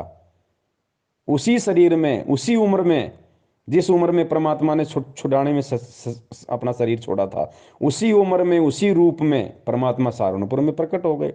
और 35 साल तक चिड़ी के बाप को हवा नहीं लगी कि गरीबदास जी महाराज जी वहां हैं। और जैसे 35 साल बाद उन्होंने सहारनपुर में वो शरीर छोड़ा, उसके बाद जब वो सहारनपुर वाले वहां गए कि भाई उनको बता तो दें महाराज जी ने शरीर छोड़ दिया, भाई अंतिम संस्कार यहाँ करें या वहां लाएं छुड़ानी में। तो गुरु जी बोले, वो जब वहां गए तो लोगों ने कहा भाई तुम क्या बात कर रहे हो, महाराज जी तो 35 साल पहले शरीर छोड़ गए, ये देखो इनका ये बना हुआ है, इनका ये स्थान बना हुआ। तब लोगों की आंखें खुली, भाई ये तो परमात्मा था, भाई ये तो कुछ भी लीला कर सकता है। तो पुण्यात्माओं, धोखा मत खाओ, वही कबीर परमात्मा या वही गरीबदास जी महाराज आज हमारी आंखों के सामने हमारा गुरु बन के बैठा हुआ है। क्या हम भी इनको उसी समय परमात्मा मानेंगे जब इनकी अस्थियां नहीं मिलेंगी, या ये कहीं और जगह हो जाएंगे प्रकट, या वैसे ही कोई खेल करेंगे शरीर छोड़ने के बाद, क्या तब ही हम इनको परमात्मा मानेंगे? लेकिन उस समय मांगने का फायदा क्या? अरे उस समय भगवान मानने का फायदा क्या फिर, जब हमारे हाथ से ही डोर निकल जाएगी। आज उनका छुड़ाने में मंदिर बना हुआ है, आज लोग उनको परमात्मा मान के पूज रहे हैं, लेकिन फायदा क्या? परमात्मा मान के अगर उस समय पूछते जिस समय गरीबदास जी महाराज जी ज्ञान सुनाया करते थे, जो भी मंत्र दिया करते थे, उस समय यदि उनकी सेवा करते, उनकी चरण सेवा करते, उस समय यदि उनके ज्ञान को सुनते, आधार बनाते, जीवन में उतारते, तो कुछ काम आता। आज उनको परमात्मा परमात्मा कह रहे हो, लेकिन फायदा क्या? आज तो उनके नाम से केवल धर्म को लोगों ने धंधा बना दिया। तो पुण्यात्माओं, जो गलतियां आज से पहले हमने कर दी, पुण्यात्माओं वो गलतियां अब हमने नहीं करनी। कोई बात नहीं, आप सभी सत्सयोग भाई बिल्कुल भी चिंतित ना हुआ करो। सबसे पहले तो आप ये खुशी मनाओ कि 20 लाख की संगत में से परमेश्वर ने केवल आप पुण्यात्माओं पे अपनी विशेष मेहर बख्श रखी है, जो आप सत्सेवक भाई बहनों के नाम से जाने जाते हो। विशेष दया दृष्टि परमेश्वर की, जो आप लोगों को परमेश्वर ने ज्ञान योग खोला। वरना इस दास को, ये दास जो बातें बोलता है गुरु जी के ज्ञान आधार से, वो भी आपके समझ में नहीं आनी थी। जिस प्रकार मैनेजमेंट के पीछे लगे हुए लोगों के समझ में नहीं आ रही, आपके भी नहीं समझ में आनी थी। लेकिन परमेश्वर ने दास के साथ साथ आपके अंदर भी वो सॉफ्टवेयर डाल दिया, जिस कारण से मैं बोल पा रहा हूं और आप सुन पा रहे हो और उन बातों को स्वीकार कर पा रहे हो कि वास्तव में हमारा भगत भाई जो बातें बोलता है हमारे गुरु जी के ज्ञान के अनुसार है। हमारे गुरु जी के ज्ञान से बाहर एक भी बात नहीं है। अरे मैनेजमेंट वाले भी तो हमारे गुरु भाई हैं, उनके पीछे लगे हुए लोग भी तो हमारे गुरु भाई हैं, गुरु जी का परिवार भी तो हमारा गुरु भाई है। फिर वो इन बातों को क्यों नहीं स्वीकार कर रहे? उनके अंदर ये बातें क्यों नहीं समा रही? क्योंकि उन पे परमात्मा की विशेष रजा नहीं है। और विशेष रजा परमात्मा जब करते हैं जब जीव के भक्ति संस्कार मजबूत होते हैं। तो सबसे पहले तो ये शुक्र मनाओ कि परमेश्वर का आप और हम सभी सत्सयोग भाई बहनों पे विशेष दया है, और हमने कोई भी त्रुटि करने से बचना है। हमने परमेश्वर के ये प्रेम और एकता का जो मार्ग है, इसमें प्रेम और एकता बनाए रखनी है। चाहे हमें कोई पवन ठग कहे, चाहे हमें कोई पवन गुरुद्रोही कहे, हमें कुछ भी कहे, कोई कुछ भी कहे, हमने यही सोचना है कि जो भूमिका हमारे परमात्मा ने एक भगत के रूप में करके दिखाई है। हमारे गुरुदेव संत रामपाल जी महाराज जी को लोगों ने ठग कहा, पाखंड कहा। गांव गांव में सत्संग करने जाते थे, लोग उनको गालियां निकालते थे, पत्थरों से मारते थे। पता नहीं परमात्मा ने दो दो बार जेल गए, आज भी जेल में है। रोहतक जेल में परमात्मा ने पूरी जेल में स्टाफ उनसे झाड़ू निकलवाया करता था। आज परमात्मा 30 या 35 रुपये पर डे तनख्वाह में और एक बागवानी का काम कर रहे हैं, कैदी नंबर 1005 बन के रोहतक वहाँ पे हिसार जेल में। परमात्मा को लोगों ने कितना भला बुरा कहा, मालिक ने किसी को उप तक नहीं कहा। पाखंडी रामपाल कहा, ठग रामपाल कहा, हिंदू धर्म का विरोधी कहा। क्या परमात्मा ने किसी को उप तक कहा? मालिक को पता था किसको कहूँ, सब मेरे बच्चे। तो भाई हम किसको कहें? सब हमारे भाई बहन है, सब हमारे गुरु भाई बहन है। अगर एक गुरु भाई बहन अगर हमें अज्ञानता में ठग कह रहा है, अगर हमें गुरुद्रोही कह रहा है, तो क्या दिक्कत है? उस भाई या बहन के कहने से हम गुरुद्रोही या ठग थोड़ी हो जाएंगे। ठग हम उस दिन होंगे जिस दिन हम ठगी करेंगे, उससे पहले हम ठग नहीं होंगे। कल को अगर आपको या मुझे कोई कह दे कि पवन मुख्यमंत्री, पवन मुख्यमंत्री, बताओ, हमें बताओ, 20 लाख की BMW में बैठा के विधानसभा में कौन ले जाएगा? कोई नहीं बैठाएगा हमें। तो जब उनके मुख्यमंत्री कहने से हमारे को कोई मुख्यमंत्री नहीं मान लेगा, तो उनके ठग और गुरुद्रोही कहने से बताओ हम ठग और गुरुद्रोही कैसे हो जाएंगे? तो पुण्यात्माओं, हर हाल में हमने, क्योंकि गुरुदेव ने खुद एक भगत की भूमिका की है, और भगत की भूमिका गुरुदेव इसीलिए करके दिखाते हैं ताकि परमेश्वर के बच्चे उनसे सीख ले सकें, उनसे शिक्षाएं ले सकें कि भाई मेरे गुरुदेव ने इस तरीके से किया है, जब तक मैं ऐसा नहीं करूंगा मेरी भक्ति मार्ग में, तब तक मैं सफल नहीं हो सकता। आज लोग छोटी छोटी बातों को लेकर गुरुदेव से दूर हो जाते हैं। छोटे छोटे कोई दुख, कोई कष्ट, कोई परेशानी आ जाती, हम गुरुदेव से दूर हो जाते हैं, मन में दोष पाल लेते हैं। अरे गुरुदेव ने देखो क्या किया, गुरुदेव का संघर्ष देखो, पूरा जीवन देखो परमात्मा का। 1994 से परिवार उनको त्यागना पड़ा, लोगों का गालियां उनको खानी पड़ी, मार उनको खानी पड़ी पुलिस वालों की, जेल उनको जाना पड़ा, घर उनका उजड़ गया। संत का घर उसका आश्रम होता है, संत का पूरा परिवार उजड़ गया। संत के बच्चे जो होते हैं, संगत जो होती है, वो उनका असली परिवार होता है। तो घर उस परमात्मा का उजड़ गया, बच्चे उस परमात्मा के उजड़ गए। ऊपर से हरियाणा सरकार ने 28 करोड़ रुपए का जुर्माना उनके ऊपर लगा रखा, और 6 साल से परमात्मा जेल में बैठे हुए हैं। जेल में क्या सुख सुविधा मिलती है, कैसा खाना मिलता है, कैसे लोग आपस में बर्ताव करते हैं? गुरु जी को कोई भगवान थोड़ी मानता है जेल में। गुरु जी को पुलिस वाले तो केवल एक मुजरिम मानते हैं, और आपस में जो कैदी हैं वो भी अपने जैसा एक आम व्यक्ति और कैदी मानते हैं। तो सोचो परमात्मा किन लोगों के बीच में, किन किन लोगों के मध्य परमात्मा बैठे हुए हैं, कैसी कैसी उनकी उनकी गंदी और घटिया बातें सुनते हैं। वो कैदियों में कितना दिमाग होता है, वो आपस में कैसे माँ बहन की गालियां दे के बात करते होंगे, कैसे एक दूसरे के प्रति ऊंच नीच की बात करते होंगे। परमात्मा सबकी सुन रहा है ना, सबकी परमात्मा देख रहा है ना। लेकिन ये संदेशा दिया हमें परमात्मा ने इन सारे संघर्षों के बीच में कि बच्चों देखो, मेरा घर उजड़ गया, मेरा आश्रम उजड़ गया, मेरा कलयुगी परिवार मेरे से दूर हो गया, मेरे खुद के भाई बहन, मेरे बच्चों ने, जिनको तुम मानते हो कि ये गुरु जी का परिवार है, गुरु जी के बेटा बेटी, उन्होंने मेरे से गद्दारी करी। आज मेरा परिवार मेरे आदेश की आड़ में मेरे असली बच्चों को लूट रहा है, संगत को लूट रहा है, दान के नाम पे लूट रहा। दो दो बार मैं जेल गया, मेरा आश्रम उजड़ गया, 30 बार मेरा रिमांड हुआ। लेकिन बच्चों, मैंने अपने कबीर भगवान से एक सेकंड के लिए भी, एक क्षण के लिए भी अपने ध्यान नहीं हटाया। मैंने अविश्वास प्रकट नहीं किया कि मेरे साथ इतने जुल्म हो रहे हैं, मेरे साथ इतनी ज्यादतियां हो रही हैं। अरे 1 साल हो जाए, 2 साल हो जाए, चल जाए, दो दो बार जेल, मेरे 3 मेरे आश्रम उजड़ गए, मेरे ऊपर ऐसे ऐसे झूठे लालछन लगा दिए गए, देशद्रोह जैसा मेरे ऊपर मुकदमा लगा दिया गया। लोग मुझे भड़वा कहते हैं, मुझे पाखंडी कहते हैं, मुझे ठग कहते हैं। कहाँ है भगवान? मैं इतना समर्पित हूं, मैं कबीर भगवान के प्रति मैंने मेरा सब कुछ दांव पे लगा दिया। आज वो कबीर भगवान कहाँ गया? आज क्यों नहीं आ रहा? पुण्यात्माओं, एक सेकंड के लिए भी गुरुदेव के मन में ये बात नहीं आई, और यही आज सबसे बड़ा उदाहरण परमात्मा पेश कर रहे हैं कि बच्चों, जिस प्रकार इतना सब कुछ होने के बाद भी जो तुम सहन भी नहीं कर सकते, जो मैं कर चुका हूं, और जो मैं आज सहन कर रहा हूं, वो तुम कभी जिंदगी में सहन भी नहीं कर सकते। और इतना होने के बाद भी मैंने एक क्षण के लिए भी अपने भगवान से मैंने नफरत नहीं की, मैंने अपने भगवान में दोष नहीं निकाला, मैंने भगवान से ये भी नहीं कहा कि भगवान आके मेरी रक्षा कर, मेरे साथ ऐसा क्यों हो रहा है? मैं तो सत्य की राह पे चल रहा हूँ, और मैंने तो सुना कि जो सच की राह पे चलता है भगवान उसके साथ होता है। आप कहाँ हो? एक सेकंड के लिए परमात्मा के मन में ये नहीं आया। तो पुण्यात्माओं, जब भगत की भूमिका में परमात्मा हमें इतना सब कुछ करके दिखा रहे हैं, तो हमने भी उसी स्थिति में आज रहना पड़ेगा। आज चाहे हमारा हाथ कट जाए, चाहे हमारे दोनों पैर कट जाए, चाहे हमारी जुबान कट जाए, चाहे हम बिल्कुल निर्धन हो जाएं, हम दरिद्र हो जाएं, आंखों के सामने बेटा मर जाए, बेटी मर जाए, माँ मर जाए, बाप मर जाए, परिवार उजड़ जाए, कैसे भी हमारे को चाहे हाथ में कटोरा लेके रोड पे भीख मांगनी पड़ जाए, अंतिम समय तक चाहे हमारे को ये क्रिया करनी पड़ जाए, 2 साल नहीं, 10 साल नहीं, अगर 50 साल का जीवन है और कल हमारी मौत होनी है, और कल की मौत के 1 सेकंड तक यदि हमारे हाथ में कटोरा है और वो दुर्दशा है, और यदि हमें गुरुजी का नाम मिला हुआ है, तो ये गुरुजी उदाहरण पेश कर रहे हैं कि बच्चों, उस समय तक भी तुम्हारे अंदर मेरे प्रति, अपने गुरु के प्रति जरा सा भी विक्षेप नहीं आना चाहिए कि गुरुजी कहाँ है, भक्ति कहाँ है। मैं गुरुजी के लिए इतना सब कुछ मैंने कर दिया, इतना सब कुछ मैंने त्याग दिया, हर चीज़ मेरी बर्बाद हो गई, मैं रोड पे हूँ इतने वर्षों से, टाइम पे खाना नहीं मिल रहा, आज गुरुजी कहाँ गए? फिर कहाँ है भगवान? कहीं ऐसा तो नहीं कि मैंने मेरा जीवन बर्बाद कर दिया हो इनके पीछे लग के।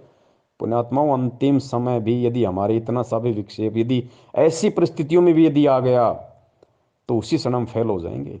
ठीक है, जो संघर्ष हमने किया, जो यात्राएं हमने सहन की इस भक्ति मार्ग में, वो परमात्मा पता नहीं हमारे को ब्रह्मा विष्णु महेश बना देगा, सारा दे देगा, सब कुछ दे देगा, अनंत युगों तक ऊपर राजा बना देगा, देवता बना देगा, महादेव बना देगा, लेकिन मोक्ष तो नहीं मिला जिसके लिए हम यहाँ पे भटक रहे हैं। तो पुण्यात्मा, इतना विश्वास हमने गुरुदेव पे रखना करे। खुद मालिक की वाणी है कि नाम सहित बेवतन भला, जो दर दर मांगे भीखा, और क्या हुआ छत्र की छाया चालाई, और राजपाट दिल्ली का। पुण्यात्माओं, गुरुदेव ने यहाँ तक कह दिया कि बेटा, अगर तेरे पास मेरा नाम है, तू यदि मेरी शरण में है, और यदि इस नाम लेने के बाद भी अगर ऐसी कोई नौबत आ गई कि नाम सहित बेवतन भला, अगर तेरे को देश निकाला दे दिया, तेरे ऊपर देशद्रोह का मुकदमा भी लगा दिया, नाम सहित बेवतन भला, जो दर दर मांगे भीखा, अगर तेरे को हाथ में कटोरा लेके दर दर भीख मांगने की भी तेरे को नौबत आ गई, तो कहते हैं यो राजपाट, क्या हुआ छत्र की छाया चाला, यो राजपाट दिल्ली का। तो अपने आप को किसी राजा से भी, जो 24 घंटे ऐसो आराम में रहता, उससे भी खुश नसीब मानना, अगर नाम तेरे पास में है, चाहे भीख मांगनी पड़ जाए। पुण्यात्मा, बहुत ही ये रेयर समय है, इसको बोलते रेयर समय, ये दोबारा नहीं आता। अनंत युगों में क्या पता कब बिल्ली के बाग का हमारा छिक्का टूटे, तब ये समय हमारा आएगा पुनः, नहीं तो नहीं आएगा। अब ये बहुर न ऐसा दाव, परमात्मा कहते हैं ना, समझा है तो सिर दर पाव, बहुर नहीं रे ऐसा दाव। अरे जो ऋषि मुनि, जो महात्मा जिनका हम जिक्र सुनते हैं, मार्कंडे जैसे, चुणक जैसे, और भी कितने परमात्मा ने उदाहरण बताए, विश्वामित्र जैसे, जिन्होंने इतने इतने हजारों वर्षों तपस्या की, अपना शरीर गाड़ दिया, सब कुछ दाव पे लगा दिया, किस लिए? केवल परमात्मा के दर्शनों के लिए। उनको मोक्ष का तो पता ही नहीं था, केवल परमेश्वर के दर्शनों के लिए, एक झलक पाने के लिए। और उन महापुरुषों को इतना परित्याग, इतना तप, इतना सब कुछ सहन करने के बाद भी एक सेकंड के लिए दर्शन तक नहीं दिए। इसी कबीर परमात्मा ने, इसी गुरु जी ने, जो आज रात दिन हमारे को दर्शनों के प्याले पिला रहा है, दर्शन तक नहीं दिए उनको। तो पुण्यात्मा, ये कितना बड़ा हमारा सौभाग्य है कि खुद चल के परमात्मा हमें लेने आया है, खुद चल के, वरना परमात्मा को कोई हमारी आवश्यकता नहीं है। गुरुजी कहते हैं कि शीश उपाड़े भुई धरे, ऊपर मचके पाँव, कबीर का घर शिखर में, तेरी गरज पड़े तो आव। गुरुदेव ने बताया कि हे नादान आत्मा, हे पुण्यकर्मी आत्मा, सरा अपने भाग्य को, अपने किस्मत को सरा, कि तू कितना पुण्यकर्मी है, जो खुद सतलोक का राजा तेरे लिए स्पेशल चल के आया, स्पेशल। वरना कहते हैं कि शीश उपाड़े भुई धरे, ऊपर मच के पाँव। अगर तू उस परमात्मा को खुश करने के लिए, उस परमात्मा की एक झलक पाने के लिए, अगर तू अपने हाथ में तलवार लेके अपनी खुद की गर्दन काटे, फिर उस गर्दन को अपने पैर के नीचे रखे, कहते हैं शीश उपाड़े भूई धरे, भूई यानी भूमि, शीश उपाड़े फिर भूमि पर धरे, और ऊपर रखे पाव अपने ही शीश पे, फिर तू तेरा पैर रख। कहते हैं कबीर का घर शिखर में, सतलोक में, तेरी गरज पड़े तो आओ। इतना करने के बाद भी वो परमात्मा तेरे ऊपर प्रसन्न नहीं हो सकता। और आज सोच, कितना सीधे तरीके से तुझे भगवान मिल गया, तेरी उंगली का नाखून भी नहीं उतरा और तुझे कबीर परमात्मा आके मिल गए, तेरी आंख खोलने से पहले तेरे सामने 38 साल का बन के खड़ा हुआ है। तो पुण्यात्मा, भी हमारा भाग्य, हमारा सौभाग्य, हमारा अहोभाग्य। 7.5 अरब विश्व की जनसंख्या, जिसमें से 20 लाख उनके शिष्य, और 20 लाख में से 5-10 हजार सत्सेवक, पुण्यात्मा सौभाग्य, और 5-10 हज़ार में से आज लोग जानते कितने को हैं, 200, 250, 400 को। ये परम सौभाग्य हमारा, ये मौका है पुण्यात्मा, इसको गंवाना नहीं है। अरे कहने को तो दुनिया खुद उस परमात्मा को भी देशद्रोही कह रही है, तो क्या हम भक्ति छोड़ दें, उनमें दोष निकाल दें? अरे उनको तो डबल डबल उम्र कैद होगी, वो तो जेल से बाहर नहीं आने वाले भाई। तो क्या हम अपना विश्वास तोड़ दें? तो कहने दो लोगों को, हमें गुरुद्रोही कहते हैं तो कहने दो, हमें ठग कहते हैं तो कहने दो। एक दिन खुद उनकी जुबान सूख जाएगी, खुद चुपचाप हो जाएंगे। ये विधान है परमात्मा का। लेकिन पुण्यात्माओं, अडिग अटल, गुरुदेव कहते हैं कि संत, सिंह और सूरमा ये सदा आगे को बढ़ते हैं, पीछे मुड़ के नहीं देखते ये।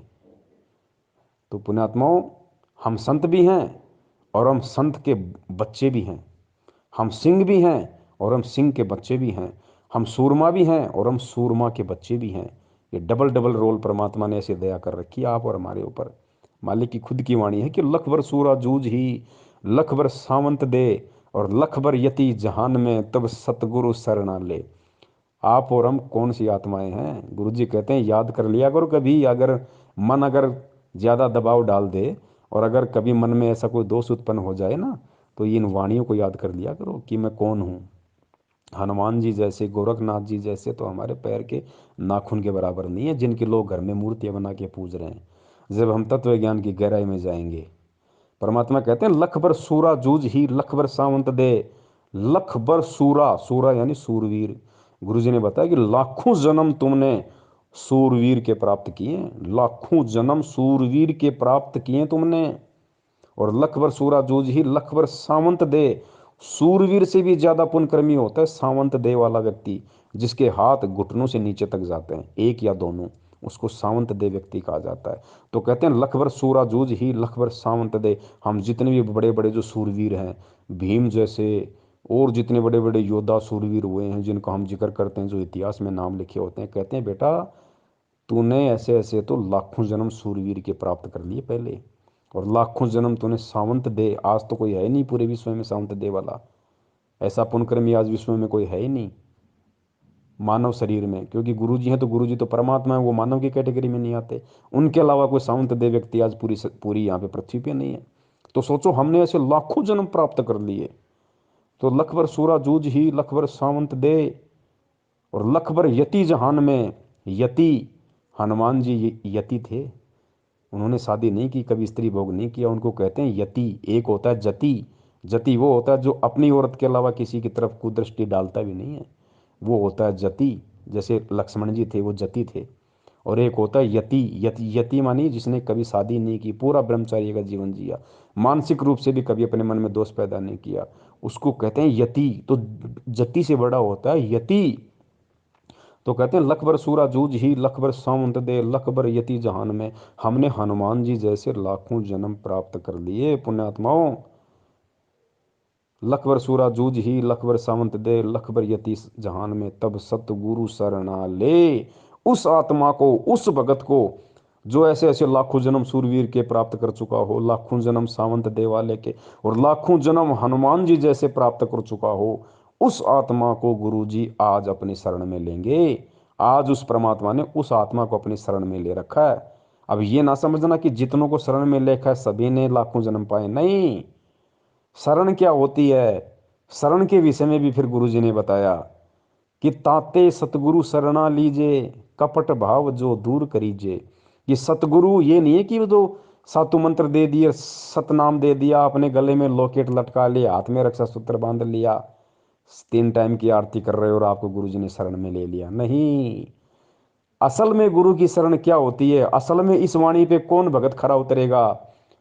कहते हैं ताते सतगुरु शरणा लीजिए, उसको सतगुरु शरण में लेता है। कपट भाव जो दूर करीजिए, जो भगत अपने दिल से, अपने मन से, अपने आत्मा से, अपने हृदय से ये कपट भाव दूर कर देगा। कौन सा कपट भाव? गुरु को और परमात्मा को दो समझने वाला कपट भाव। कबीर परमेश्वर को, जिस गुरु रूप में वो कबीर परमेश्वर उसको मिला है, यानी गुरु और परमात्मा को दो समझने वाला, जब तक उसके हृदय में, उसकी आत्मा में छल रहेगा, ये कपट रहेगा कि गुरु अलग है, कबीर परमात्मा अलग है। गुरु तो कबीर जी का प्रतिनिधि है, उनका भेजा हुआ संत है, मेरे जैसा इंसान है, माँ के जन्म से माँ के पेट से जन्म लेके आया, बाद में कबीर परमात्मा मिल गए, ज्ञान दे दिया, गुरु बना दिया, नाम देने का आदेश दे दिया। कहते हैं जब तक ये कपट तेरे अंदर से नहीं निकलेगा, जब तक तू उस कबीर को और गुरु को एक नहीं मानेगा कि कबीर के भक्ति मार्ग में कबीर के अलावा कोई दूसरा गुरु होता ही नहीं, हो ही नहीं सकता। कहते हैं जब तक ये छल कपट तेरे अंदर से नहीं निकलेगा तब तक तू सतगुरु की शरण में नहीं गिना जाएगा। और जिस दिन जिस आत्मा के अंदर से ये कपट भाव छल निकल जाएगा, जो बिल्कुल परमात्मा और सतगुरु में कति एक समानता, गुरु जी कहते हैं ना, गुरु गोविंद दो नहीं भाई, और दो समझे वो दो जग जाई, वो नरक में जाता है। नाम लेने के बाद भी ये वाणी है ना, जो भगत बन जाता है जो इस कबीर मार्ग में सच्चे सतगुरु का, और उसके बाद भी यदि वो गुरु को और परमात्मा को दो मान के चलता है कि गुरु गोविंद दो नहीं भाई, और जो दो समझे, समझेगा कौन, जो गुरु बनाएगा, नहीं उसको पता ही नहीं है क्या सिस्टम। तो गुरु की शरण में आने के बाद भी जब तक इंसान गुरु को और भगवान को दो मान के चलेगा कि गुरु गोविंद दो नहीं भाई, और जो दो समझेगा वो दो जग यानी नरक में जाए, ये परमात्मा की वाणी है। तो कहते हैं ताते सतगुरु शरणा लीजिए, कपट भाव जिन दूर करीजिए, उसको गुरु जी अपनी शरण में लेगा असल में, जो गुरु और परमात्मा के भेद को, इस बीच की खाई को बिल्कुल काट देगा, समाप्त कर देगा, उसको दो दिखाई नहीं देगा, उसको अपने गुरु जी के अलावा कोई कोई कोई कबीर परमात्मा दिखाई ही नहीं देगा। फिर उस आत्मा का परमात्मा ज्ञान योग खोलते हैं, फिर उसके साथ 24 घंटे रहते हैं, कोई बाढ़ बाका नहीं कर सकता फिर उस आत्मा का। फिर उसके मोक्ष में कोई संशय नहीं है पुण्यात्माओं। ये है राज इस भक्ति का, ये है पुण्यात्माओं असली वो तत्व ज्ञान, जिसके विषय में गुरुजी कहते हैं कि इसका तुम्हें सार निकालना पड़ेगा, तुम्हें इसका निष्कर्ष निकालना पड़ेगा बच्चों, तुम्हें खुद निकालना पड़ेगा। चाहे इस जन्म में मेहनत करके निकाल लो, चाहे इस जन्म में सच्ची साध संगति करके निकाल लो, चाहे इस जन्म में इस ज्ञान को आधार बना के गुरुजी के सत्संगों का निष्कर्ष निकाल लो, या चाहे अगले किसी जन्म में निकाल लेना, तरीका यही है। और कोई तरीका इस भक्ति और भगवान को समझने का, सतलोक को जाने का दूसरा कोई रास्ता यहाँ पे नहीं है। तो पुण्यात्मा इसलिए दास निवेदन करता है, इसलिए दास बार बार लाइव संघ का समाधान में कहता है कि गुरुजी के हिसार जेल से बाहर आने तक यदि किसी को इस भक्ति मार्ग पे जीवित रहना है, तो उनको वर्तमान में सतगुरुदेव जी ने जिन जिन आत्माओं को साध संगति के लिए निमित्त बनाया है, जिन जिन आत्माओं को वास्तव में सत्सेवक बनाया, आपने उनकी संगति करनी पड़ेगी। ये हम कोई अपनी तरफ से नहीं कह रहे, ये परमात्मा के विधान से। और ये 1 घंटे से ऊपर की ऑडियो जो पता नहीं परमात्मा ने क्या प्रेरणा करके, एक भाई ने व्हाट्सएप पे कमेंट्स किया था, मनोज बिष्ट जी हैं परमेश्वर की आत्मा, उन्होंने ये सवाल पूछा था, दास ने देख लिया तो परमात्मा ने प्रेरणा की, दास ने ऑडियो बनाना शुरू किया। मालिक आगे से आगे शब्द देते गए, प्रेरणा करते गए, दास बोलता गया। क्योंकि पुण्यात्माओं मुझे अच्छी तरीके से पता है कि मेरा नाम पवन दास है और मेरी औकात 2 कौड़ी की भी नहीं है। परमात्मा कहते हैं अल्लाह मेहरबान तो गधा पहलवान। ये पवन दास नाम का गधा तब तक पहलवान है भक्ति मार्ग में जब तक मेरा अल्लाह मेरा गुरु मेहरबान है, कुछ नहीं है इसके अलावा। इस दास को तो थोड़ा 200-400 मीटर पैदल चल लेता है तो मेरी तो सांसें उफरने लग जाती हैं। पुण्यात्मा मेरी क्या औकात है, क्या औकात जीव की हो सकती है, चाहे कोई कितना बड़ा कोई महाबली क्यों ना हो यहाँ पे। आप और हम तो हैं ही क्या उनके आगे। इसलिए पुण्यात्माओं साध संगति से जुड़े रहो, परमेश्वर के ज्ञान को आधार बना के चलते रहो। इस भक्ति मार्ग में गुरु जी के परिवार का, गुरु जी के रिश्तेदारों का, यानी जो वंशवाद है, जो परिवारवाद है, उसका जड़ से समाप्ति होनी है। ये सबसे बड़े दुश्मन होते हैं परमात्मा के, सबसे बड़े दुश्मन। ये ज़्यादातर संगत को लेकर डूबते हैं। परमात्मा ने इनका सत्यानाश करना, ज्ञान आधार से, मारना नहीं है परमात्मा ने। मरेंगे तो अपने कर्मों से मरेंगे, क्योंकि खुद परमेश्वर की वाणी है कि राम किसी को मारे नहीं, मारे तो हत्यारा राम। अरे अपने आप ही मर जाएंगे कर कर खोटे काम। तो ये जो खोटे काम ये खुद कर रहे हैं, जो संगत से करवा रहे हैं ना, इनके कर्म इनको ले डूबेंगे।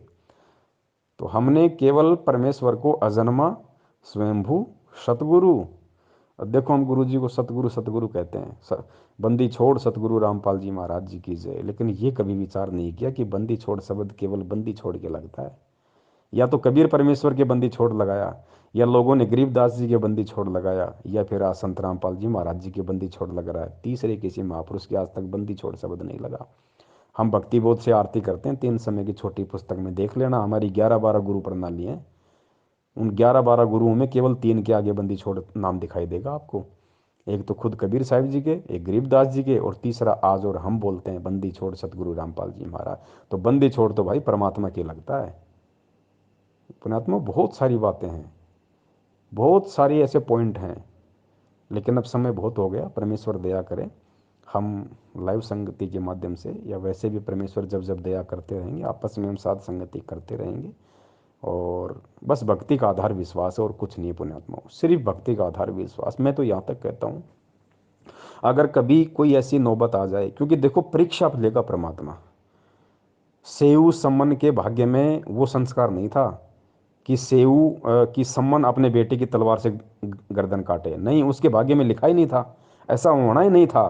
परमात्मा ने जानबूझ के परिस्थितियां पैदा की।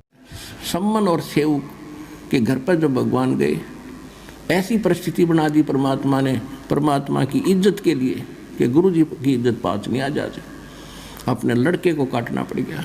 और फिर समर्थ शीश लेता है, या शीश दिया करता है, एक्सटेंड करता है, तो सम्मन के पुत्र सेऊ को भी जीवित कर दिया और उनको मोक्ष दिया।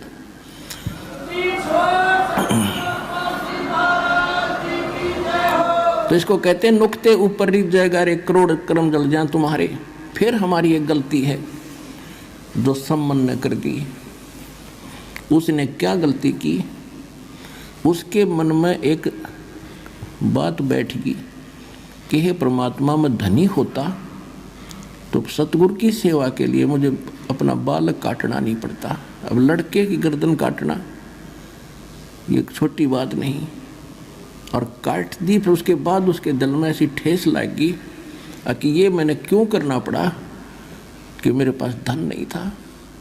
अब वो धन न मांगता रहा, परमात्मा ने उससे जीवन में एक नंबर का सेठ बना दिया। लेकिन सेऊ और उसकी मां ने की, उनको ज्ञान गजब का समझ में आ गया था, वो तो पार हो गए। ये भी सम्मन रह गया, माया माया करता, मृत्यु होगी। अगले जन्म में ये नौशेरवां नाम के एक शहर में नौशेर खान नाम का राजा बना, बादशाह बन गया, क्योंकि इतना दान सेक्रीफाइस कर रखा था। जब घना धन मालिक ने दिया, इसने डिट के फिर भी दान किया था, उस दान के प्रतिफल में यो बादशाह बन गया। जानबूझ के, क्योंकि परमात्मा एक तीर से अन्य को शिकार करते हैं। पहला तो परमात्मा ने आज पूरे विश्व के सामने और स्पेशली आज आप और हमारे को भक्ति और भगवान पे विश्वास दिलाने के लिए, एक भगत की महिमा बताने के लिए कि भगवान के लिए क्या कर गुजरने की एक हिम्मत होनी चाहिए भगत के अंदर। अगर जिसको मोक्ष चाहिए उसको, जो सम्मन ने किया, एक सेकंड भी विचार नहीं किया, अपने इकलौते पुत्र की गर्दन काट दी। पुण्यात्मा, आज हम नाखून काटते 5 बार सोचते हैं। तो परमात्मा ने आज के लिए उदाहरण बनाना था। दूसरा जो कमाल था, उसके मन में वहम हो गया था कि मेरे से बढ़ के गुरु जी की कोई सेवा नहीं कर सकता। परमात्मा ने उसका शरीर का पसीना निकाला, उसको बताया कि देख बेटा, भगत तो तूने भी देखे नहीं। और तीसरा, अपनी उन आत्माओं के परमात्मा ने वो पुण्य कर्म बनाने थे, वो परमात्मा ने ऐसा सिस्टम बनाया, ऐसा नुक्ता बनाया, ऐसी परिस्थितियां पैदा कर दी। और अपनी पावर से, पुण्यात्मा सम्मन की औकात नहीं थी, अपने बच्चे की गर्दन काटते, लेकिन परमात्मा ने हिम्मत दी उसको, परमात्मा ने प्रेरणा की, परमेश्वर ने हाथ चलाए उसके। और कहते हैं परमेश्वर ने वो नुक्ता बनाया वहाँ पे, और उस नुक्ते पे फिर खुद ही प्रसन्न हो गया, खुद ने सारा काम किया और खुद ही फिर प्रसन्न हो गया कि हो मेरे बेटे ने देख मेरे लिए, कि मेरे गुरुजी भूखे ना चले जाएं। मेरे गुरुजी अगर नाराज हो गए तो पूरे शहर का सत्यानाश हो जाएगा। पूरे शहर को बचाने के लिए, अपने गुरुदेव की इज्जत के लिए, कि अगर कल इस सेठ ने अगर राजा के सामने बता दिया कि इनका गुरुजी आया था, इनका गुरुजी चोरी करना सिखाता है, गुरुजी की बदनामी हो जाएगी। अपने गुरुजी की बदनामी के डर से, गुरुजी बदनाम ना हो इसके लिए अपने बेटे की गर्दन काट दी। आज उसी गुरु को जानबूझ के राजनीतियां कर करके बदनाम किया जा रहा है। सोचो हम कहाँ हैं पुण्यात्माओं।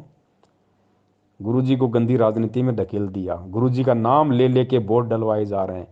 सोचो, सेव और सम्मन की तुलना में आज का भगत समाज कहाँ है। तो ये ज्ञान योग और सद्बुद्धि परमेश्वर ने सत्सेवकों की खोल रखी है, जो आज दूध और पानी को छान रहे हैं, नीर खीर का निबेरा कर रहे हैं। तो पुण्यात्माओं, ठीक इसी प्रकार परमेश्वर ने वो लीलाएं की सारी आप और हमारे को समझाने के लिए, इस भक्ति पे हमारे अंदर इतना विश्वास पैदा करने के लिए कि पुण्यात्माओं, अगर विश्वास नहीं है तो भक्ति नहीं है। अरे आज तो हम दिन रात सत्संग सुनते हैं, मोबाइल 24 घंटे हमारे हाथ में रहते हैं, टीवी चैनल हैं। सोचो सम्मन कहाँ सत्संग सुनता था। कभी साल 2 साल 4 साल में मौका मिला, कभी गुरुजी के चला जाता है, गुरुजी आ जाते तो नहीं। उस समय कहाँ मोबाइल था, कहाँ वो अपनी चूड़ी बनाते बनाते सत्संग सुनता था भाई। और बिना सत्संग सुने ज्ञान आधार हो नहीं सकता। तो पुण्यात्माओं, आज हम उन आत्माओं के सामने कहाँ टिकते हैं।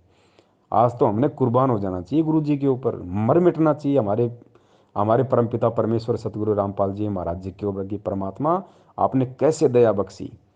आज हम अगर एक दिन गुरु जी के सत्संग ना सुने तो आत्मा खाली खाली हो जाती है। और सोचो उस समय तो वो 4 4 साल सत्संग नहीं सुनते थे गुरु जी के, फिर भी इतनी उनमें उनमें हिम्मत, दृढ़ता। तो पुण्यात्माओं, आज फिर हम क्यों पीछे हट रहे हैं। और आज भी यदि हम इस मौके को चूक गए तो इसलिए गुरु जी कहते हैं कि दोबारा ये दाव नहीं लगेगा, फिर तेरा फिर नहीं लगेगा ये दाव दोबारा। तो पुण्यात्माओं, बहुत सारी बातें हैं। परमेश्वर दया करें हम ऐसे ही एक दूसरे भाई बहन आपस में जुड़े रहें।